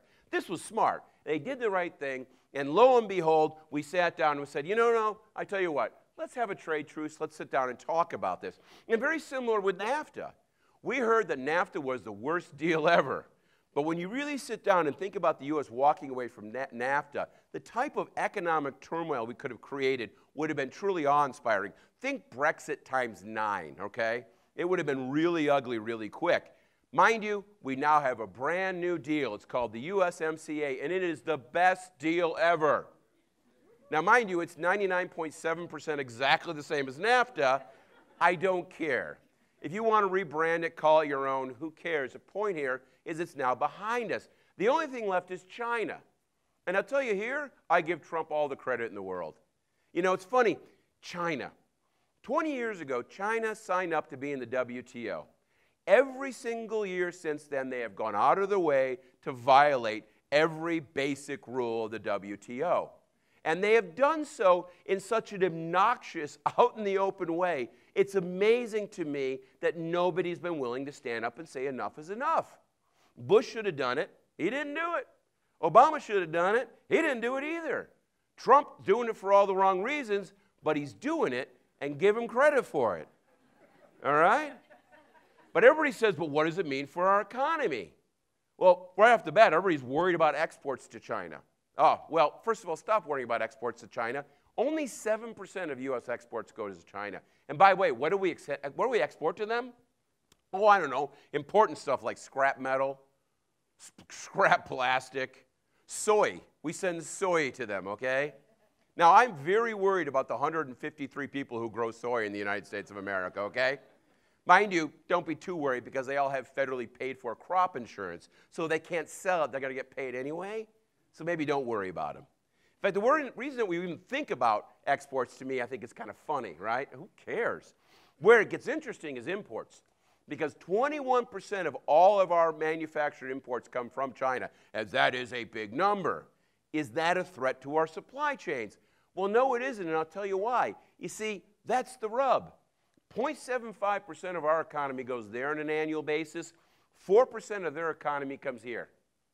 You see how that varies just a little?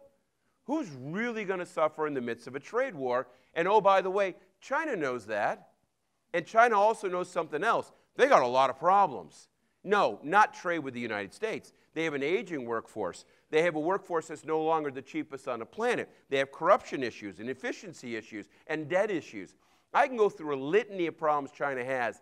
The last thing they want is a trade war with the United States. So they are playing a long game. We slapped a 10% tariff on goods from China, and the yuan magically depreciated by 13%. Magic, huh? So your typical buyer, they haven't seen anything. Oh, I know they're all squawking. Oh, everything's so expensive because of the tariff. No, it's not. It's cheaper now than it was a year ago, even with the tariff. And oh, by the way, if we go and move that up to a 25% tariff, who wants to bet the yuan will magically depreciate by another 15%? They do not care about profits. They care about volume. They are playing a long game. This is a fascinating political experiment. It has absolutely nothing to do with the current economic expansion. You can ignore it. It is just not an issue for us right now.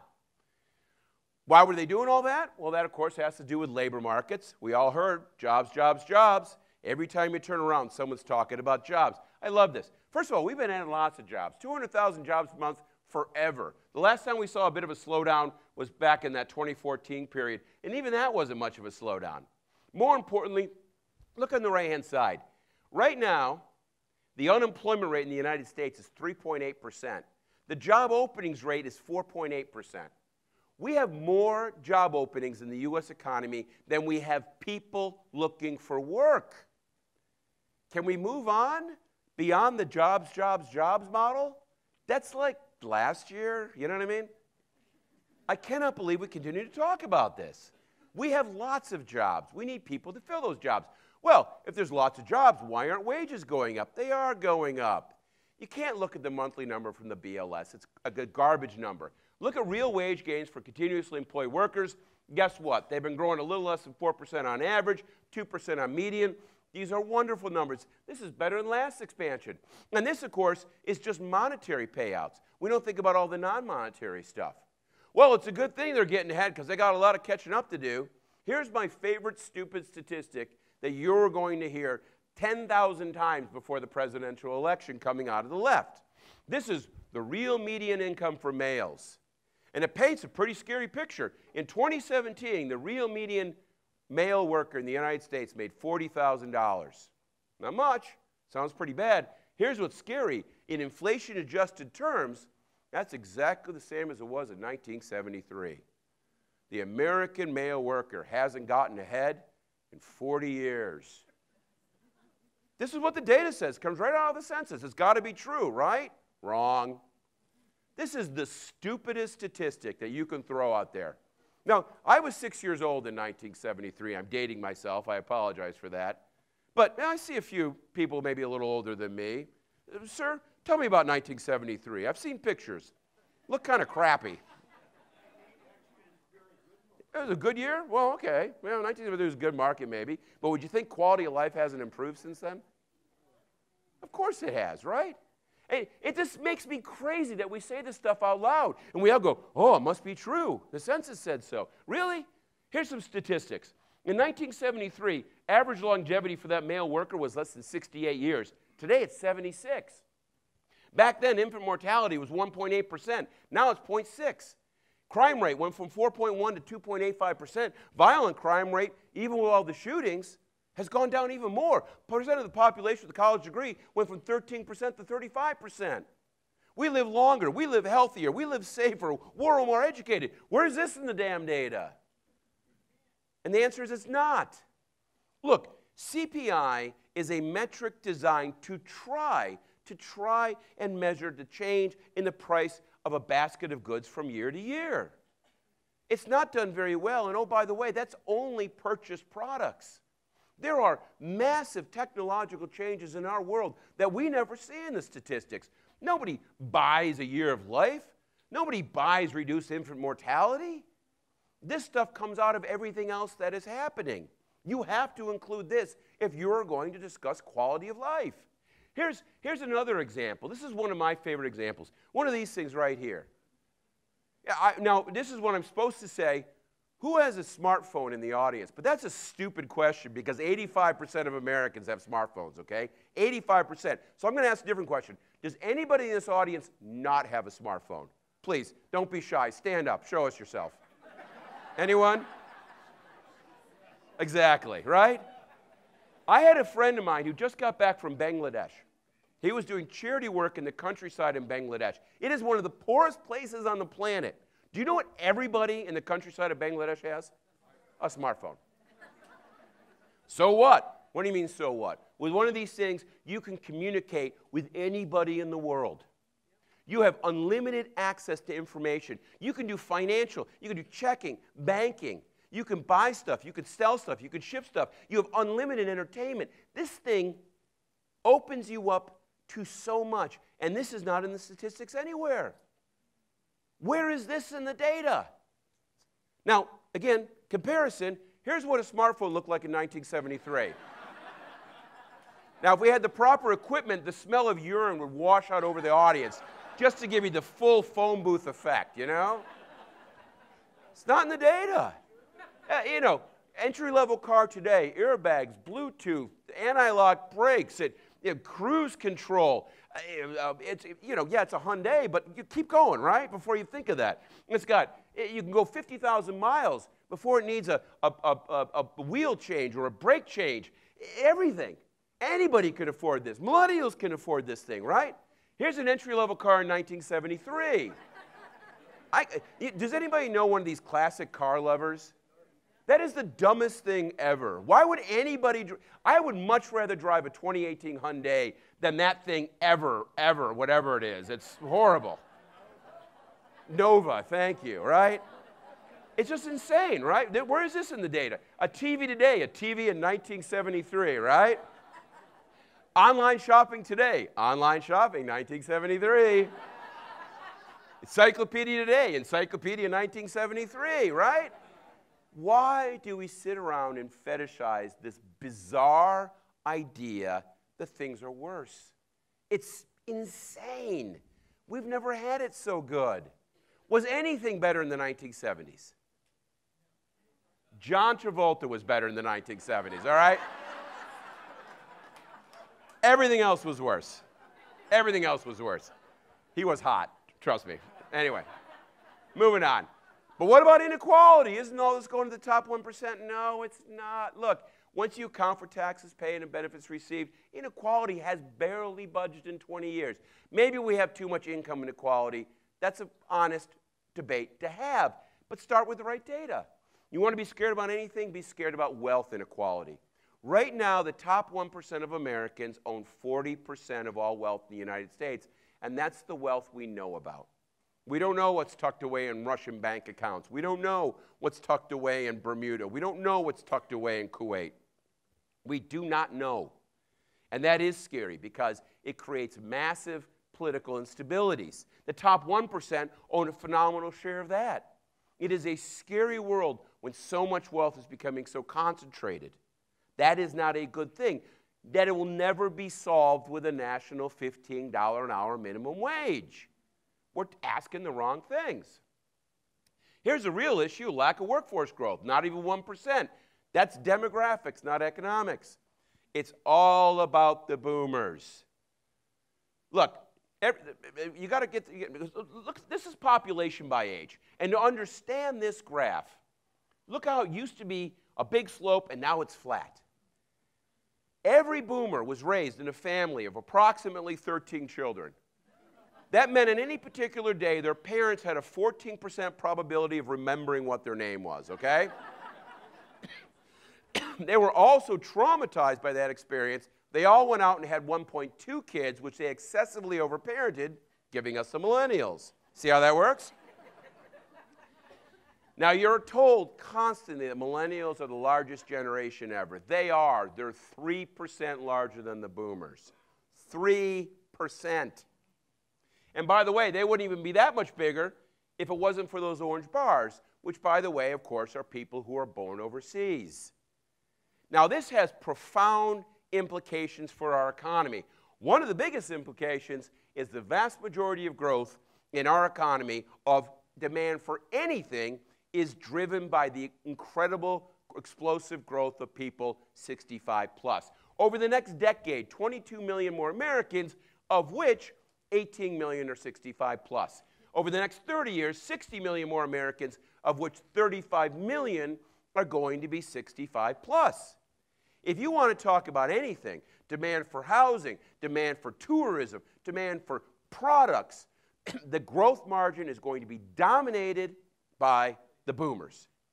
And that, you know, I was at, not too long ago, I went to an event for the California Nations Indian Gaming Association, SNIGA, and they were panicked. Why? Millennials don't go to our casinos. To which I said, why do you care? You have millions of retiring boomers who have two things, time and money. That is what you need, okay? Forget about the millennials. And that is true for everybody in this room. This is the big part of this. Now, the other part of it, of course, it also means that we're about to rack up a whole bunch of federal debt over the next decade. You know, before, they were already talking about $10 trillion in new debt driven by huge increases in demand for entitlement programs, Social Security and Medicare. Now, because of our tax plan at the end of 2017, it'll be $13.5 trillion. And that gets me, I think, to the heart of the matter. You know, a couple of years ago, the CBO put out this cure for secular stagnation. How do we make the U.S. economy grow faster? Because we've got a lot of bills to pay in the future. What did they say? Number one, enact immigration reform to increase the number of workers. No, no, no, no. We're inherently anti-immigration right now. We're trying to throw people out and trim the number of people moving here. We need to reform the income tax code. No, no, we got fiscal stimulus. We need to increase the Social Security retirement age by a couple of years. Now, of course, the Democrats in Congress are not talking about this. They're talking about expanding Social Security benefits. I kid you not. And, of course, reduce deficits by $4 trillion. No, no, no. The Republicans expanded deficits by $3.5 trillion. The top four things the CBO said to do to make our economy grow faster, and Congress and the President have done the exact opposite. Now, this is a little scary. It tells you just how out of touch politics are. But don't let that confuse you about the reality of the economy right now, which, again, looks pretty good. And that's true with housing, too. Look, yes, I know the housing market slowed down in 2018. Sales slowed from 5.5 million down to about a 5 million pace.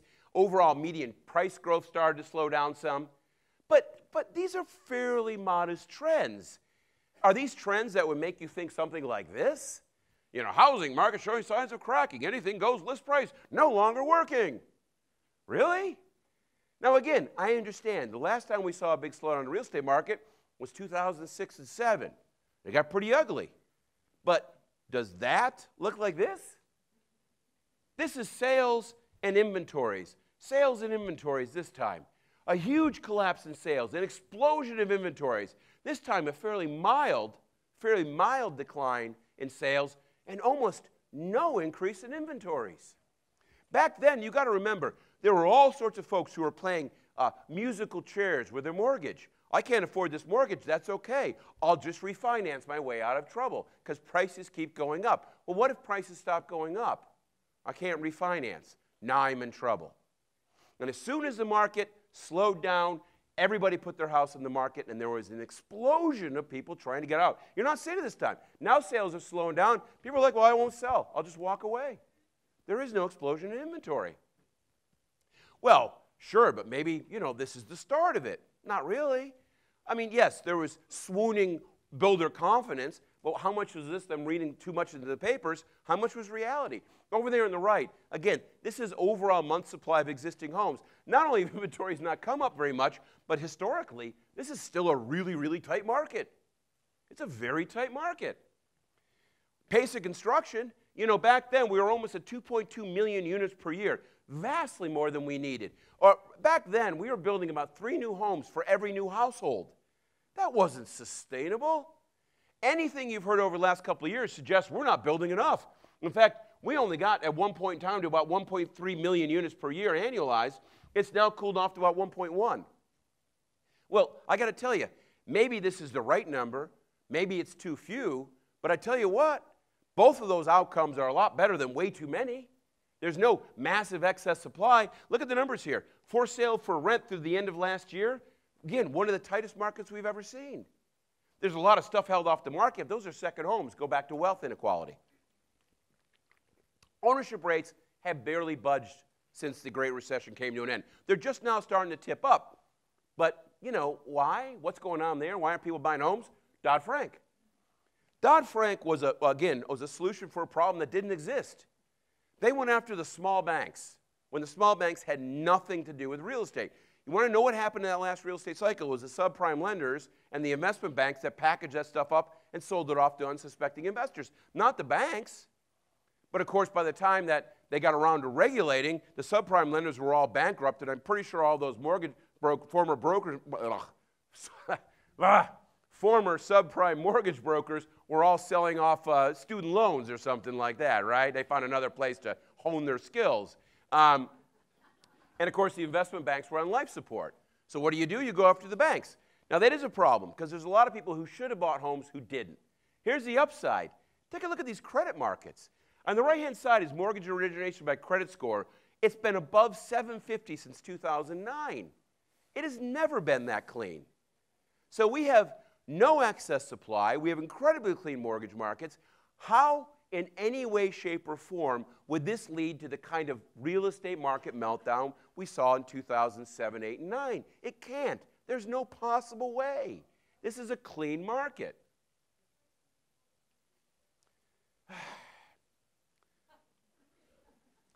Now, of course, what drove all this had to do with the fact that interest rates went up. And of course, near the end of last year, mortgage rates for one day hit 5%. One day, mortgage rate hit 5%. And I remember getting into an argument with a reporter who kept going on and on about these high interest rates. I said, they're not high. Well, they used to be 3.4%. 5% is pretty high. I said, no, you don't seem to understand. I'm a Gen Xer. That means as a Gen Xer, I had to listen to my father tell me 400 times a year about the 47% interest rate he had to pay on his mortgage in 1982. Gen Xers, are you here? Did you hear that story? How many times a year did you have to hear that story, right? So I like to say context is king. If you go back in time, of course, there was a point in time where mortgage rates were, yes, that your eyes do not deceive you, 18%. And, of course, that big increase we saw is that tiny, tiny little blip over there. Now, why? Why have interest rates come up at all? Well, it's not inflation. It's not the Federal Reserve. It's not because the Chinese pulled their money out of the U.S. bond market. They went up for the right reasons. It went up because we had more economic growth, because we had more federal borrowing, and because we had a very strong equity market. But now things are cooling off a little bit. Economic growth has slowed. The equity markets, of course, tanked, and the net result is people are going right back into bonds, and mortgage rates have dropped again.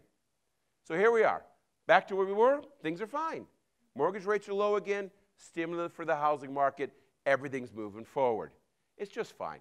Non-residential, same sort of thing, good construction trends there. Yes, The lending markets here, super clean. Delinquencies on commercial mortgages have never been lower than they are right now. Not much in the way of bank lending. You know, banks have been a little tight, but they've been loosening up. But they're talking about weak demand for commercial loans. But then again, interest rates have drifted up, and you got to have the sort of revising of the cap rate because the cap rate spreads have to be relatively steady. But all the numbers suggest that things are starting to get ahead again. We just got to get through this. Inflation, which was the big bugbear last year, everybody's worried about inflation. There was no sign of inflation. You know, overall inflation hit 2% for a couple of months. And all the inflation hawks were out going, oh, this is it. Here comes hyperinflation. No, inflation hit 2%, which, by the way, is Fed target. The Fed finally hit target after years and years. We should have sent them flowers and candy going, good job, guys. All right? But we didn't. There wasn't going to be inflation because there's no money supply growth. It's 4% right now. I'd be worried about deflation. Bank lending is still relatively slow. Unemployment, yes, unemployment's low. Who cares? I am amazed that there are still bank economists running around talking about, well, you know, when unemployment's low, we start to have inflation. Why? Because of wage-led inflation. Okay, well, if your theory's right, how about in 2005? We had really low unemployment then, right? Yeah. Was there inflation? No. Well, how about 1990? We had a lot of really low unemployment then. Was there inflation then? No. When's the last time we had low unemployment and high inflation? The 70s. Well, why are we still talking about this? Okay? It does not matter. I don't care what unemployment is. So then, of course, that begs the question, what has the Federal Reserve been doing? Why do they keep hiking their short-run rate? And the answer is, I have no idea. I don't. I don't know why they were doing it. And I tell you, did they go too far? I think so. Because, you know, they kept tightening. And, you know, they had the last hike back in the end of last year. And they really started to flatten that yield curve. And that's not a good sign. The yield curve gets flatter and flatter. Well, of course, the bond market rallied after the stock market collapsed, and suddenly that yield curve went from relatively flat to almost completely flat. And now the Fed said, oh, okay, enough is enough. Maybe we need to back off. We don't want an inverted yield curve. Well, guess what? It inverted. Now, this is the big question because everybody, you're going to be hearing this a lot. First of all, what is an inverted yield curve? It's when short-run interest rates are higher than long-run interest rates.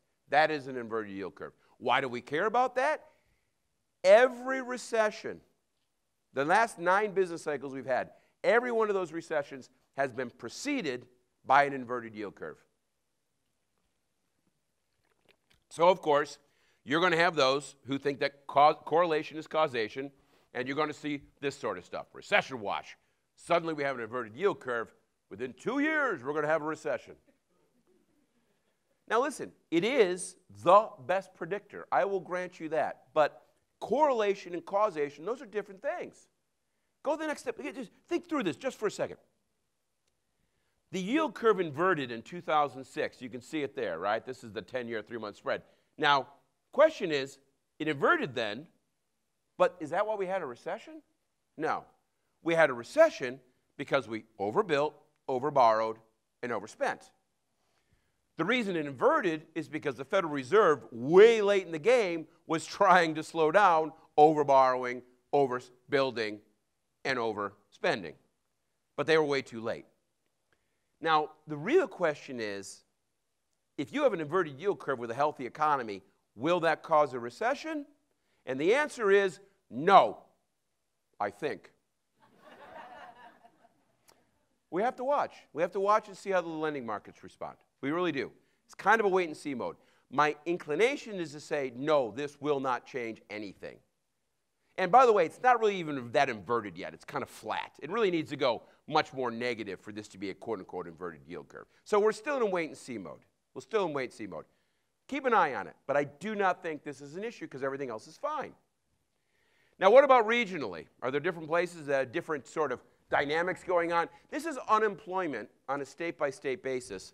And there's different colors, and different colors represent different levels of unemployment. Now, notice I didn't give you the key. So the question is what is a higher unemployment rate, a lighter or a darker color? Lighter, everybody says. Actually, darker is the higher unemployment rate. Your eyes do not deceive you. The lowest unemployment rate in the nation right now is in Iowa. That's right, Iowa. Why is the unemployment rate so low in Iowa? Because no one wants to live in Iowa. Anybody here from Iowa? Where do you live? Thank you, sir. I'm from Rochester, New York. Look at my state. Forget Iowa. No one wants to live in New York anymore, right? That's a big red.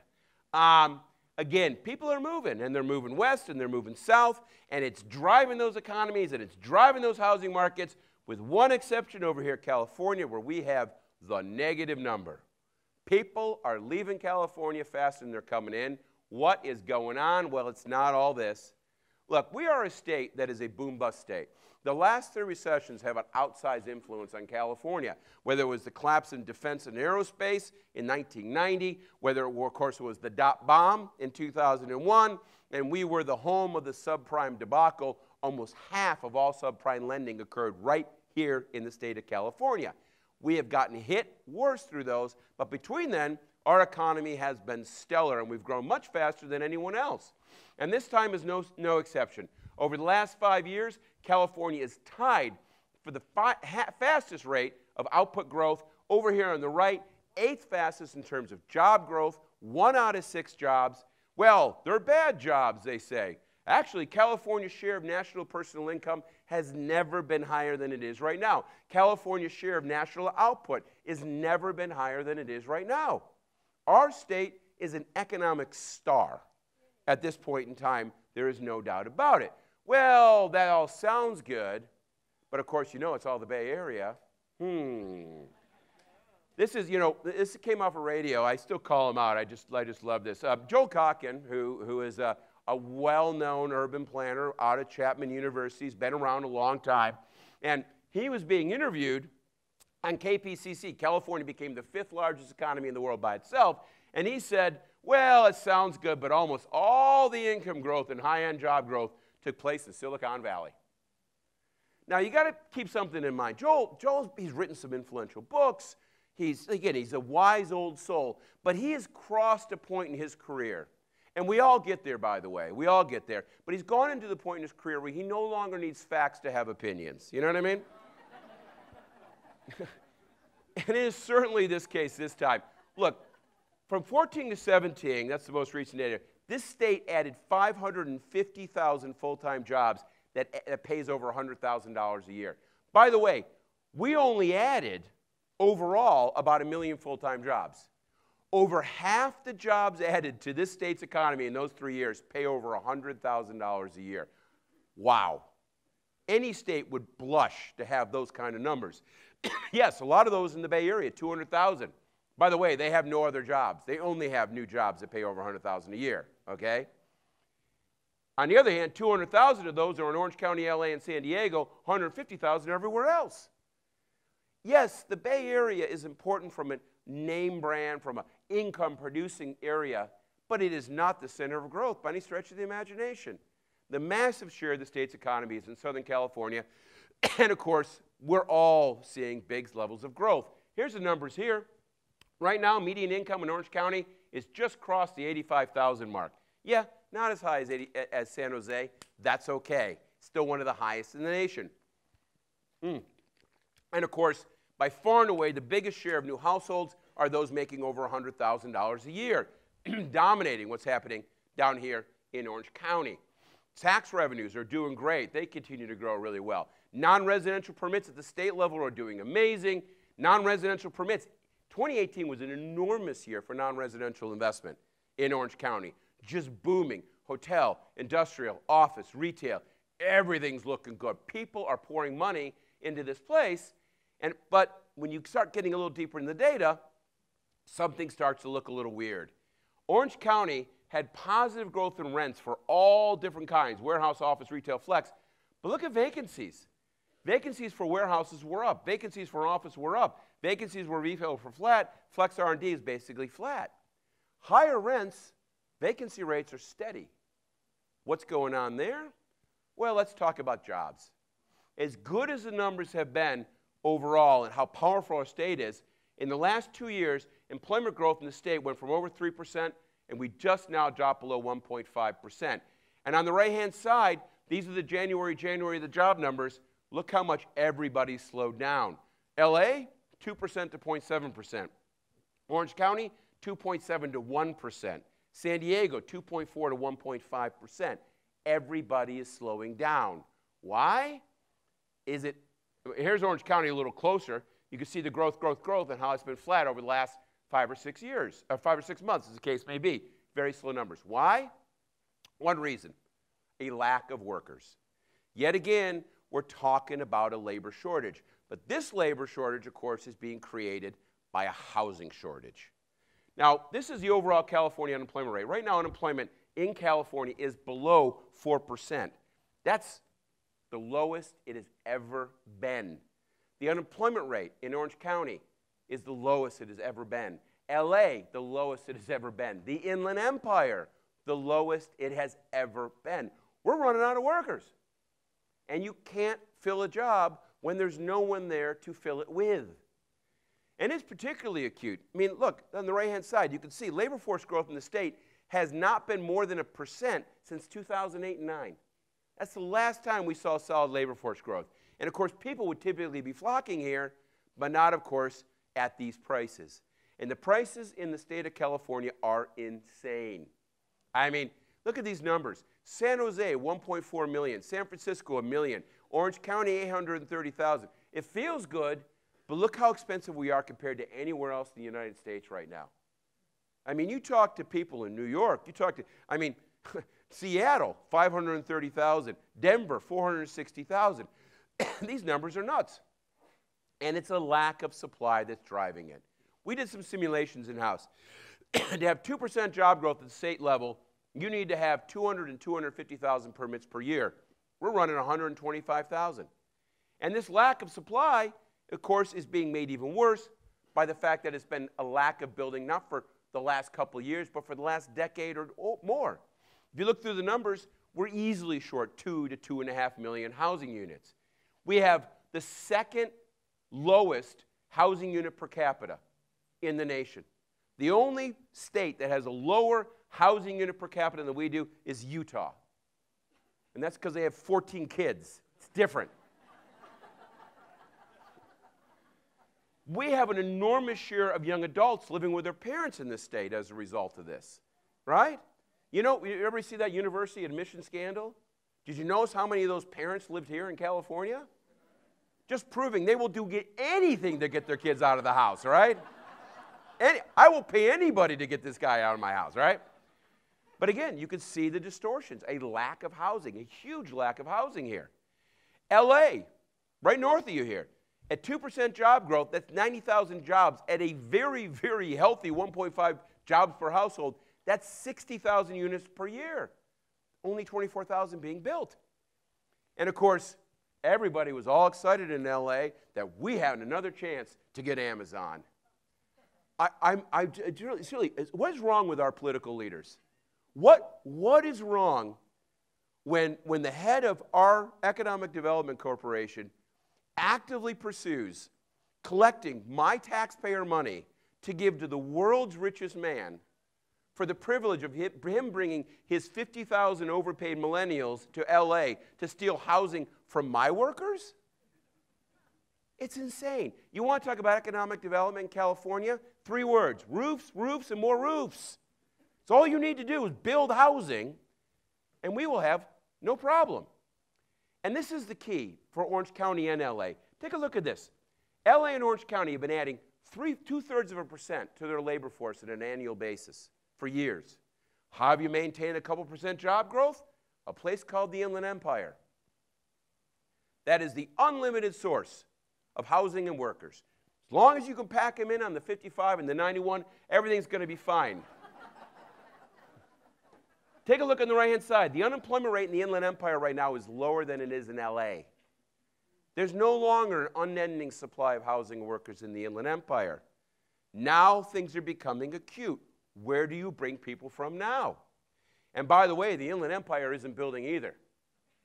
You know, before the crash, The Inland Empire had 13,000 permits per quarter. Right now, not even 4,000. Not even a third of what they were building back there. The same forces of NIMBYism and zoning and everything else that has constrained housing in Orange County and LA County are now doing the same damn thing in Riverside and San Bernardino.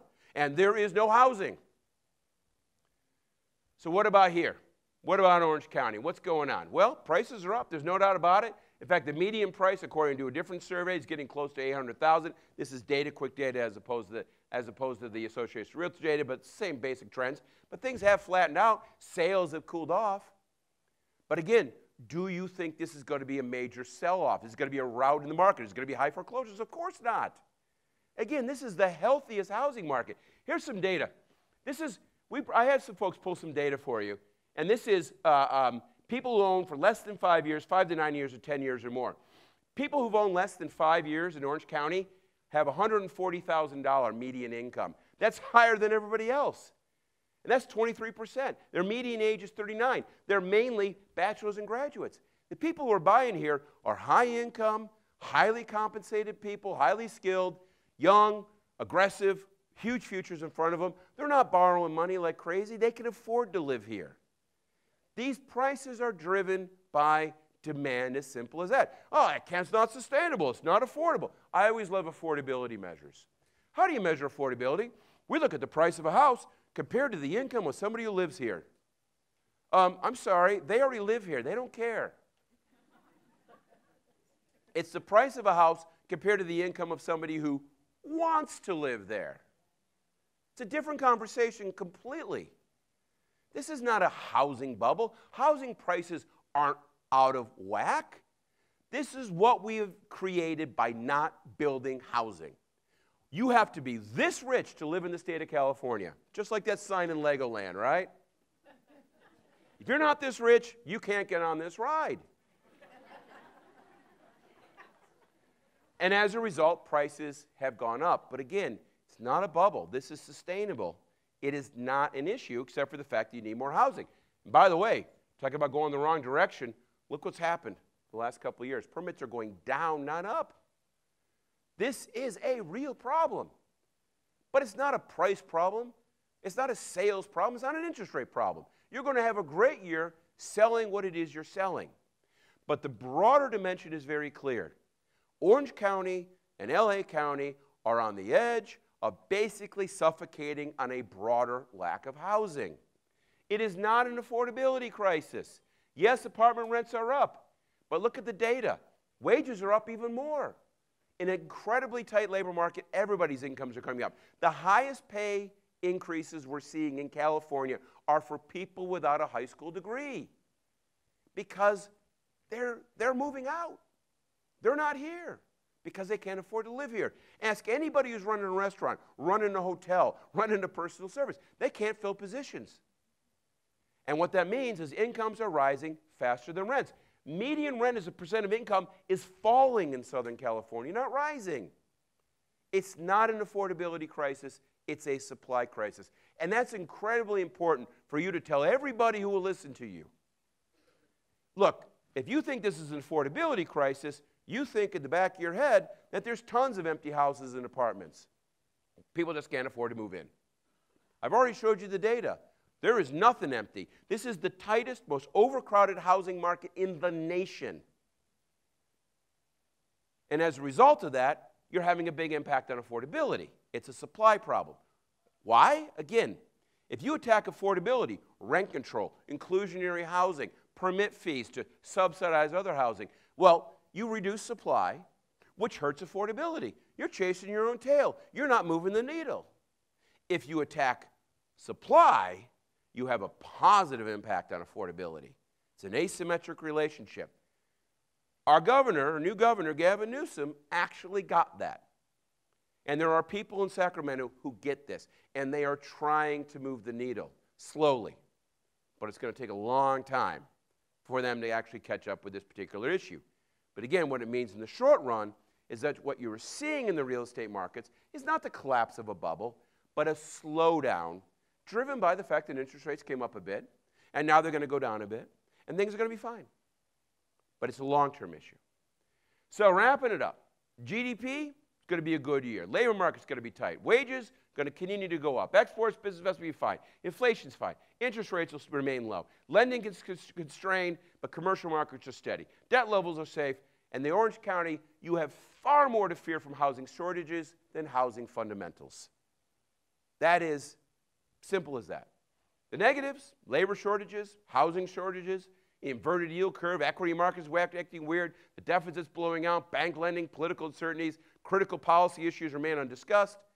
But the worst thing is miserableism. Again, running around with your hair on fire, screaming end of the world constantly. Any little blip, any little thing, panic, run away. Stop it. We've never had it so good. We've never had it so good in the U.S. We've never had it so good in California. We've never had it so good in Orange County. You're going to have a great year ahead of you. Markets are going to bounce back. Things are going to be fine. But the long-term challenges, you got to start thinking about those. And the biggest one in California is a lack of housing. You need to build more. Thank you very much, everyone.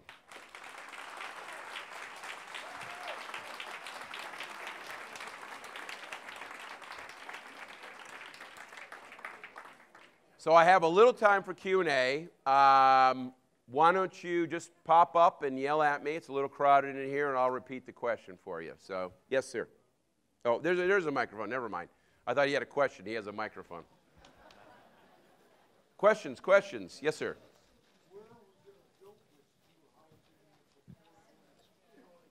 Okay, so the question is, where are we going to build this new housing that is affordable in Orange County? Two parts to that question. First of all, I don't care if it's affordable or not, okay? Stop saying build affordable housing. That is the wrong answer. As soon as you put the word affordability in there, you just poison the entire conversation yet again. You don't build affordable housing, you build housing, and that makes housing affordable. Where? That I love to death. Are you kidding me? Everywhere. Do you know how low density we are? Now, I don't expect us to go and farm out every empty space in Orange County. No one wants that. That's not good for the world. It's not good for Orange County. But I know there is room for massive amounts of densification. Look, densification is where you need to be doing these, particularly around important transit zones. I'm talking about going into places and putting up 40, 50-story apartment and condo buildings in areas around transit zones that are already dense with jobs. This is not complicated. If anybody thinks you don't have enough space for housing in California, go look at Hong Kong. They have about 8 million people per square mile in that place, all right? You don't have to go Hong Kong or anything, all right? But the idea that there's not enough space for housing is preposterous. You just have to have zones of densification. You got to build up, and it'll be fine. It'll take the pressure off the rest of the market. But that's the key. Go up. And there's lots of places. But putting aside even some of the snarkiness in there, go even to thinking about the more inland areas. You think about, for example, North Orange County, or even as far as that goes, Southeast LA. Southeast LA has some of the densest populations in this entire region. And yet in Southeast LA, 80% of the stock is single-family housing. I mean, it's crazy when you think about how bad land use is, how our land use policies are so bizarre, where we discourage the construction of even basic apartment buildings in one of the densest populations in the state. So there are ways of doing it. Really, there's lots of land. It's about using the land we have in a much smarter way than we do now, and there's so much evidence to the contrary. Chris, we have a question back here. Okay, go ahead. Right here. I can't see you, so I can't. The lights are in my face. So Over there, you're talking sure. about not having a downturn in the market. At the same time, we've seen growth in the days on market. Is that just from the increase in interest rates, or what's your thought on that? No, but again, I go back to the idea that the market's just recalibrating, right? I mean, interest rates come in, it slows things down, and then they're drifting down again, and it'll pick back up again. I throw in some panic, miserablism, driven panic in there and stuff like that. There's no doubt the market has slowed down. I'm not arguing that for a heartbeat. The question is this just a breather and then it gets going again? Or is it just going to collapse into something deeper? And again, everything I try to show you up here is for this to possibly go into something deeper, you have to have profound problems within the housing market. There are no problems inside the dynamics of the housing market. The people who are buying have lots of money, and they're not borrowing a lot, and there's no excess supply, and everything else. Worst case scenario, this is a market that stays flat. But I don't think it will. I think it's going to start accelerating again over the course of this year. We have one more back here. Okay, go ahead. Hi, Chris. One question I had, just wanted to get your opinion on congestion pricing and tolling as a way to affect user decisions related to managing the traffic issues. Yeah, I think, well, look, congestion pricing is smart. Everybody know what congestion pricing is, right? It's congestion pricing is basically you have areas where you have a lot of traffic, and you charge people for driving when you have a lot of traffic. And the idea there is to convince people that you don't really need to drive right now. And you only have to slough off 10, 15% of people who maybe don't need to take that trip at that point in time, or maybe could use, God forbid, a school bus to drive your kid to school. Ah! I took school buses my entire life. I'm still alive, okay? They're not that dangerous, all right? But again, it goes back to this broader idea that you need to incentivize people to be a little smarter. Now, I am for congestion pricing, but I would also argue that congestion pricing has to go along, again, with another change, which is more densification. We don't want people to get in their cars. Don't make them get in their cars. Why is there so much traffic today? It's not because we build housing. It's because we don't build housing. When you think of all those people who have to commute in the 91 and the 55 and all that, that is driven by not building enough housing here. If you didn't need to rely on labor forces outside the county, traffic would be much better. So much of that is completely construed. Well, I don't want housing because of traffic. You didn't build housing, and now you have worse traffic. Everybody needs to hear that. One more? Sure. All right, we'll keep going. And well, first of all, after making fun of him, I'm kind of scared of him having him behind me, but you are taller. Yeah, true enough, I am taller. Fair enough. Other questions? Go ahead. Anybody? I'll bring it. Oh, over okay, there. Go ahead. Okay, I'm coming. I'm not so zippy. Hold on. What happened there? Oh, there we go. Microphone. Chris, my name is Logan Motoshami. I'm a housing data economic analyst. I just want to tell everybody here, this is the best presentation I've seen in any economics conference in 10 years. Take that, C.A.R. Because we live in a society where there's a lot of yellow journalism, scare tactics, and this is as honest as you get. And for some of you who follow me, we basically sound exactly alike with our charts out here. So my question is this. Yield curve inversion. Yeah. It's going to get a lot of play. Even today, I had to explain to Paul Krugman what not to look for. Yeah. Is there one economic data line? I have my own model, but is there just one for you which somebody could follow, and then once it hits a certain level, a red flag runs up? For me, it's always been leading economic indicators. Yeah, it's funny you were saying that. Yeah, I like the leading economic indicators. I do think it gives a reasonable view of things. So yes. And by the way, they're talking about the Conference Board's Index of Leading Economic Indicators. It's not a great measure, but it's a fairly decent measure that takes into account a number of statistics, and it puts it together in a way that allows it to be easily edible, as the case may be, right? You don't have to worry about getting into the dynamics of things. I do like that one. I think it is a reasonable thing. But I'm going to take a step back, which is understand that Index of Leading Economic Indicators is made up of 8 or 9 different indicators kind of melded together, which gets back to the heart of things, which is you can't just look at one thing. Even the one thing we're suggesting is something that's made up of a bunch of other stuff. You got to look at different parts of the economy and understand how stuff moves back and forth. A yield curve inverting in an otherwise healthy economy doesn't create the conditions that can create a recession. It just doesn't. By itself, it doesn't. It doesn't cause the world to stop spinning. So, yes, there is a strong correlation, and candidly, this is an experiment I didn't want to run, but we're doing it anyway. But I will say, I truly believe it is not possible for an inverted yield curve to cause a recession on its own. And I'll go to the next step. We live in a world where we obsess on financial indicators, whether it's household income, whether it's interest rates, an inverted yield curve, what the stock market is currently doing. I am a real-world economist. I don't believe that the financial markets, again, by themselves can create a recession. You have to have real problems in real America. In other words, such as in 2006, when we were overbuilding, overborrowing, and overspending. Those were real-world problems. We don't have real-world problems today. We just don't. Next question. Do I have one more? One more, okay. And then I know we got to wrap up here soon.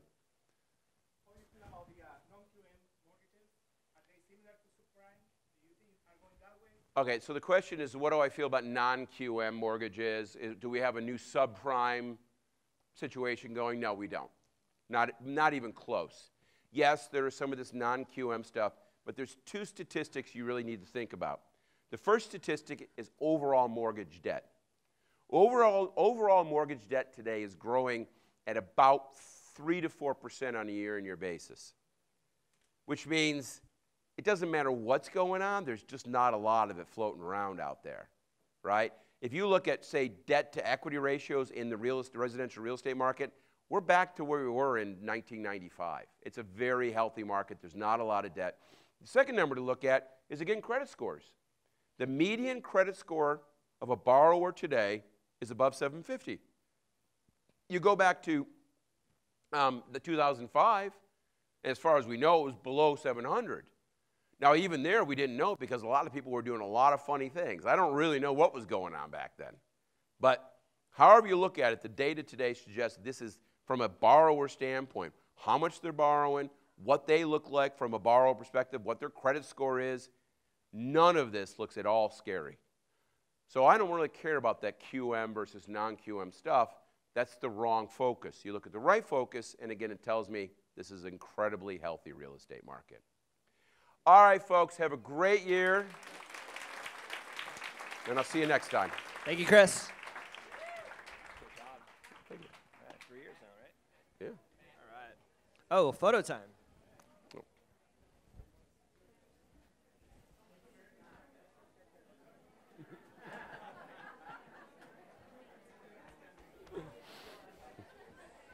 All right, folks, that's it. How did you like it? All right, once again, I'd like to thank all the members for attending. Thank you, everyone in Laguna Hills, for tuning in on our live stream. And again, thank you to our sponsors, FindAMortgageBroker.com, U.S. Bank, Reverse Mortgage Educators, Kimball, Tyree, and St. John, Citibank, Movement Mortgage, and a special thanks to our treasurer, Lisa Schultz, President Martin, President-elect Malta, and Chris Thornburg. A big thank you to everyone for traveling to Orange County to be here today. Jennifer Branchini, thank you for attending. And yes, this presentation will be available online at ocar.org. See you all at Rexpo in September.